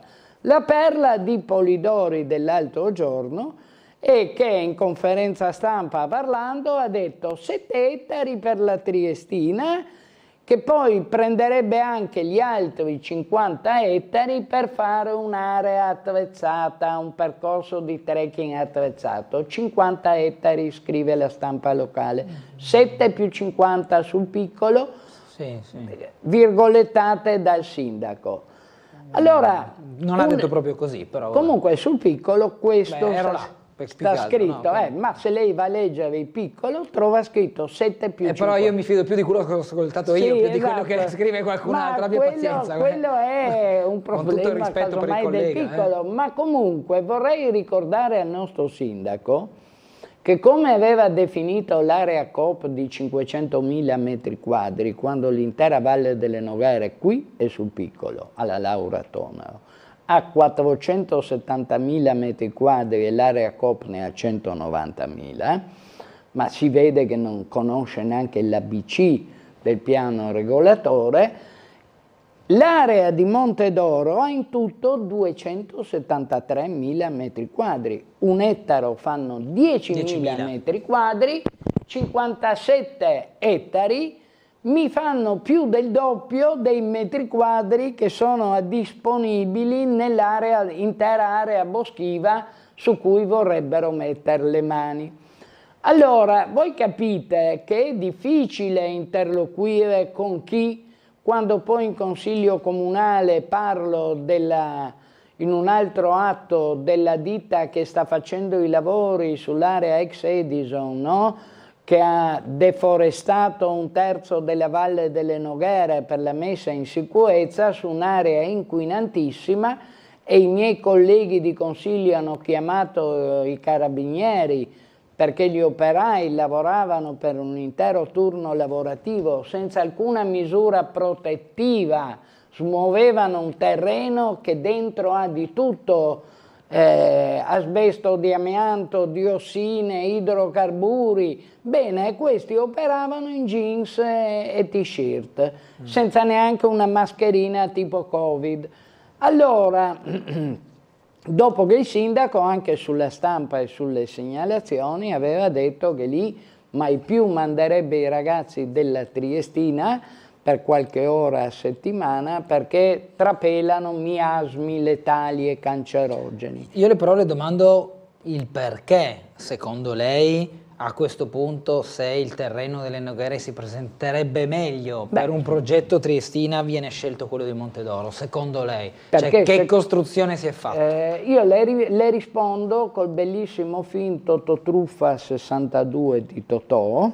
Ci avrebbe Posazzi qua, ma vabbè. Che era, che nel primo episodio è il Cavalier Trevi, che vende al turista americano la fontana di Trevi. Okay, non serviva allora, fatemi capire, la proprietà americana è americana. Polidori invece è triestino e vive a Muggia. Sì. Quando tu vai a proporre quella realtà a chi non conosce il territorio e non conosce le opportunità alternative, vedete, io sarei felicissimo che il comune di Muggia ospitasse questo centro sportivo della Triestina, che poi oltre ai 5 campi di calcio 11 in erba significa almeno una decina di costruzioni, perché il centro fisioterapico sportivo, certo. Foresteria, un albergo, gli uffici, spogliatoi, docce e quant'altro, è chiaro che viene su una cittadella edificatoria. Allora tu hai tutto pronto, pianeggiante, piano regolatore che lo destina, servito, infrastrutturato a 500 metri di distanza, e vai a proporgli una realtà dove devi spianare un monte così, per portarlo così, abbattere un terzo del bosco secolare. Non hanno parlato di abbattimenti però, vabbè, il bosco è vincolato, quindi non... Il bosco, l'area su toccano, cui... ma non è possibile, perché se lei va a vedere il servizio della Laura che avete in archivio, lì c'è tutto bosco. L'unica area che non è boschiva sono dei 2 piccoli prati, ma a pastine, dove c'era dove c'è tuttora i 2 grandi edifici dell'osservatorio della Marina Militare Austro-Ungarica, che sono vincolati dalla sovrintendenza, ho presente. che servivano a dirigere il fuoco delle artiglierie contro l'eventuale ingresso della Marina italiana nel Golfo. Tutto il resto è bosco ed è così. Allora su quei 2 pastini non ci mette neanche un campo a 7, non 5 campi a 11.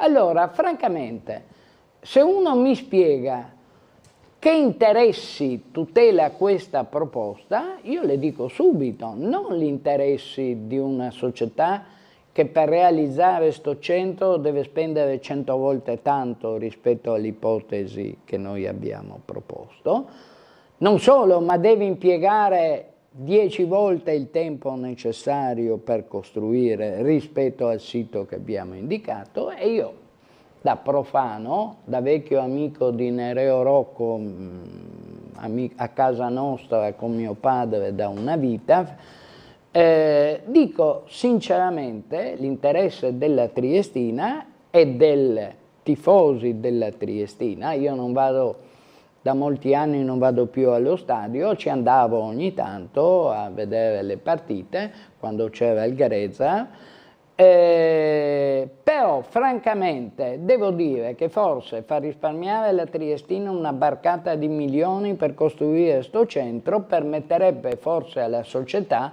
di investire questi soldi nel costituire una rosa di calciatori, una squadra, una dirigenza tecnica, un vivaio tale da garantirgli addirittura l'aspirazione magari a fare una comparsata in Serie A. Allora l'interesse dei tifosi dovrebbe essere come il mio, questo, per chi vuole bene della Triestina. Chi si ostina a proporre questo, diciamo che fa gli interessi dell'attuale proprietà, la società slovena, dell'area comprata al minimo del valore dei 273.000 metri quadri di Montedoro, oltre a provocare un danno. Ecco, ma siccome questa società, retta da Elisa Paoli, voci ricorrenti ci dicono stia entrando anche, sia interessata anche all'operazione Bosco dell'Arciduca, lei capisce bene che gli estremi si toccano. E qui, non nascosto, io ho interessato la procura, ho trasmesso tutto il dossier, a partire dal curriculum della famiglia proprietaria, che non è un curriculum di buon auspicio, l'ho trasmesso alla procura perché provveda a valutare anche a partire dal falso dichiarato in aula dal sindaco Polidori rispondendo alla mia interrogazione. Quindi chiudo, prego. grazie a un accesso agli atti del collega Filippi, che è una vera volpe degli archivi, siamo riusciti ad avere, ma sempre su input, su iniziativa nostra, perché non ce l'hanno mai detto in Consiglio Comunale, siamo riusciti ad avere il carteggio fra la Triestina e il Comune di maggio, la lettera è del 16 maggio, sì. Dove la Triestina in 3 pagine riesce a non scrivere mai il posto della località, mai menzionare, se lei scorre e riscorre le 3 pagine, non c'è il nome del luogo. Cioè chiede la collaborazione del Comune, le facilitazioni per gli appalti e per le gare per gli impianti sportivi, per la costruzione di, elenca 5 campi di calcio, centro sportivo, ma non indica il luogo. E il Comune gli risponde, lettera del sindaco più breve, una cartellina, dicendo a braccia aperte siamo qui. Anche lui non menzionando mai il luogo dove andrebbe insediato. Guardi, io ho sulle mie spalle ormai vetuste, dal 68, tanti decenni di impegno civile e anche di interfacciarmi dai sindaco Spaccini in Comune di Trieste, fino ad arrivare con le mie esperienze alla Presidenza della Repubblica e alla Presidenza del Consiglio dei Ministri. Bene, credo di averne viste di cotte e di crude. Non ho mai visto un carteggio istituzionale pubblico in cui si chiede disponibilità a fare varianti, perché questo c'è al piano regolatore, per una struttura senza indicare il luogo. È la prima volta alla veneranda età di 70 anni e ciappilo che io assisto a un documento che qualunque amministratore avrebbe respinto come irricevibile, perché non è indicato il luogo su cui dovrebbe essere fatta questa variante. Allora, vede, il 19 c'è Consiglio Comunale. Io ho presentato un'interrogazione su questo carteggio, chiedendo che finalmente il sindaco espliciti quello che ha dichiarato Urbi ed Orbi da 6 mesi sulla stampa, e cioè che la località per il centro è Montedoro, perché in Consiglio l'ha sempre negato. E dall'altra parte abbiamo firmato con gli altri 4 colleghi dell'Intergruppo una mozione che impegna l'amministrazione sulla base del diritto e della legge italiana a garantire la fruibilità e il libero accesso per i sentieri, come è avvenuto da oltre un secolo, quando l'Arciduca andava a cavallo per quei sentieri e salutava cordialmente i mugesani che incontrava, su quella realtà. Quello che lei dice è in qualche modo una sorta di trattativa che vuole, che vede degli interessi da parte del comune di Muggia trasversali rispetto al campo sportivo, corretto? Cioè, ho interpretato dico solo giusto? Questo, che questi sono i dati. Se lei si fa la domanda, perché lì e non là, quali interessi il comune di Muggia a questa guida in questo momento va a tutelare, da profano dico certamente non quelli della società triestina, certamente non quelli della comunità e dei cittadini, certamente non quelli della tutela del territorio e dell'ambiente. Guardi, io non sono un fanatico ambientalista. Certo, preferisco gli alberi alle case in cemento, tanto per essere chiaro se uno mi chiede. Anche perché con questo impazzimento del clima ormai Trieste ha un clima tipo Saigon anni 60. Allora, francamente, andare a mettere in sicurezza i 2 polmoni verdi più importanti del territorio muggesano, che tra l'altro sul Bosco dell'Arciduca c'è il percorso regionale, sia pedonale che ciclistico, della traversata muggesana. E pensi che il 28 la società, prima il CAI, adesso la Evinrude Trail, mi domando perché a Muggia la chiamano Evinrude Trail, perché a New York la chiameranno società podistica probabilmente, organizza da tantissimi anni la storica gara podistica di 7 km non competitiva attraverso la traversata muggesana. Dobbiamo chiudere, Fogar, comunque abbiamo avuto l'attuale proprietà ha cercato di negare il diritto di transito. Dobbiamo andare in chiusura, ringrazio Maurizio Fogar che è stato con noi questa mattina, buona giornata a lei, buon lavoro, a tutti voi una buona mattinata, una buona giornata, arrivederci. Bene.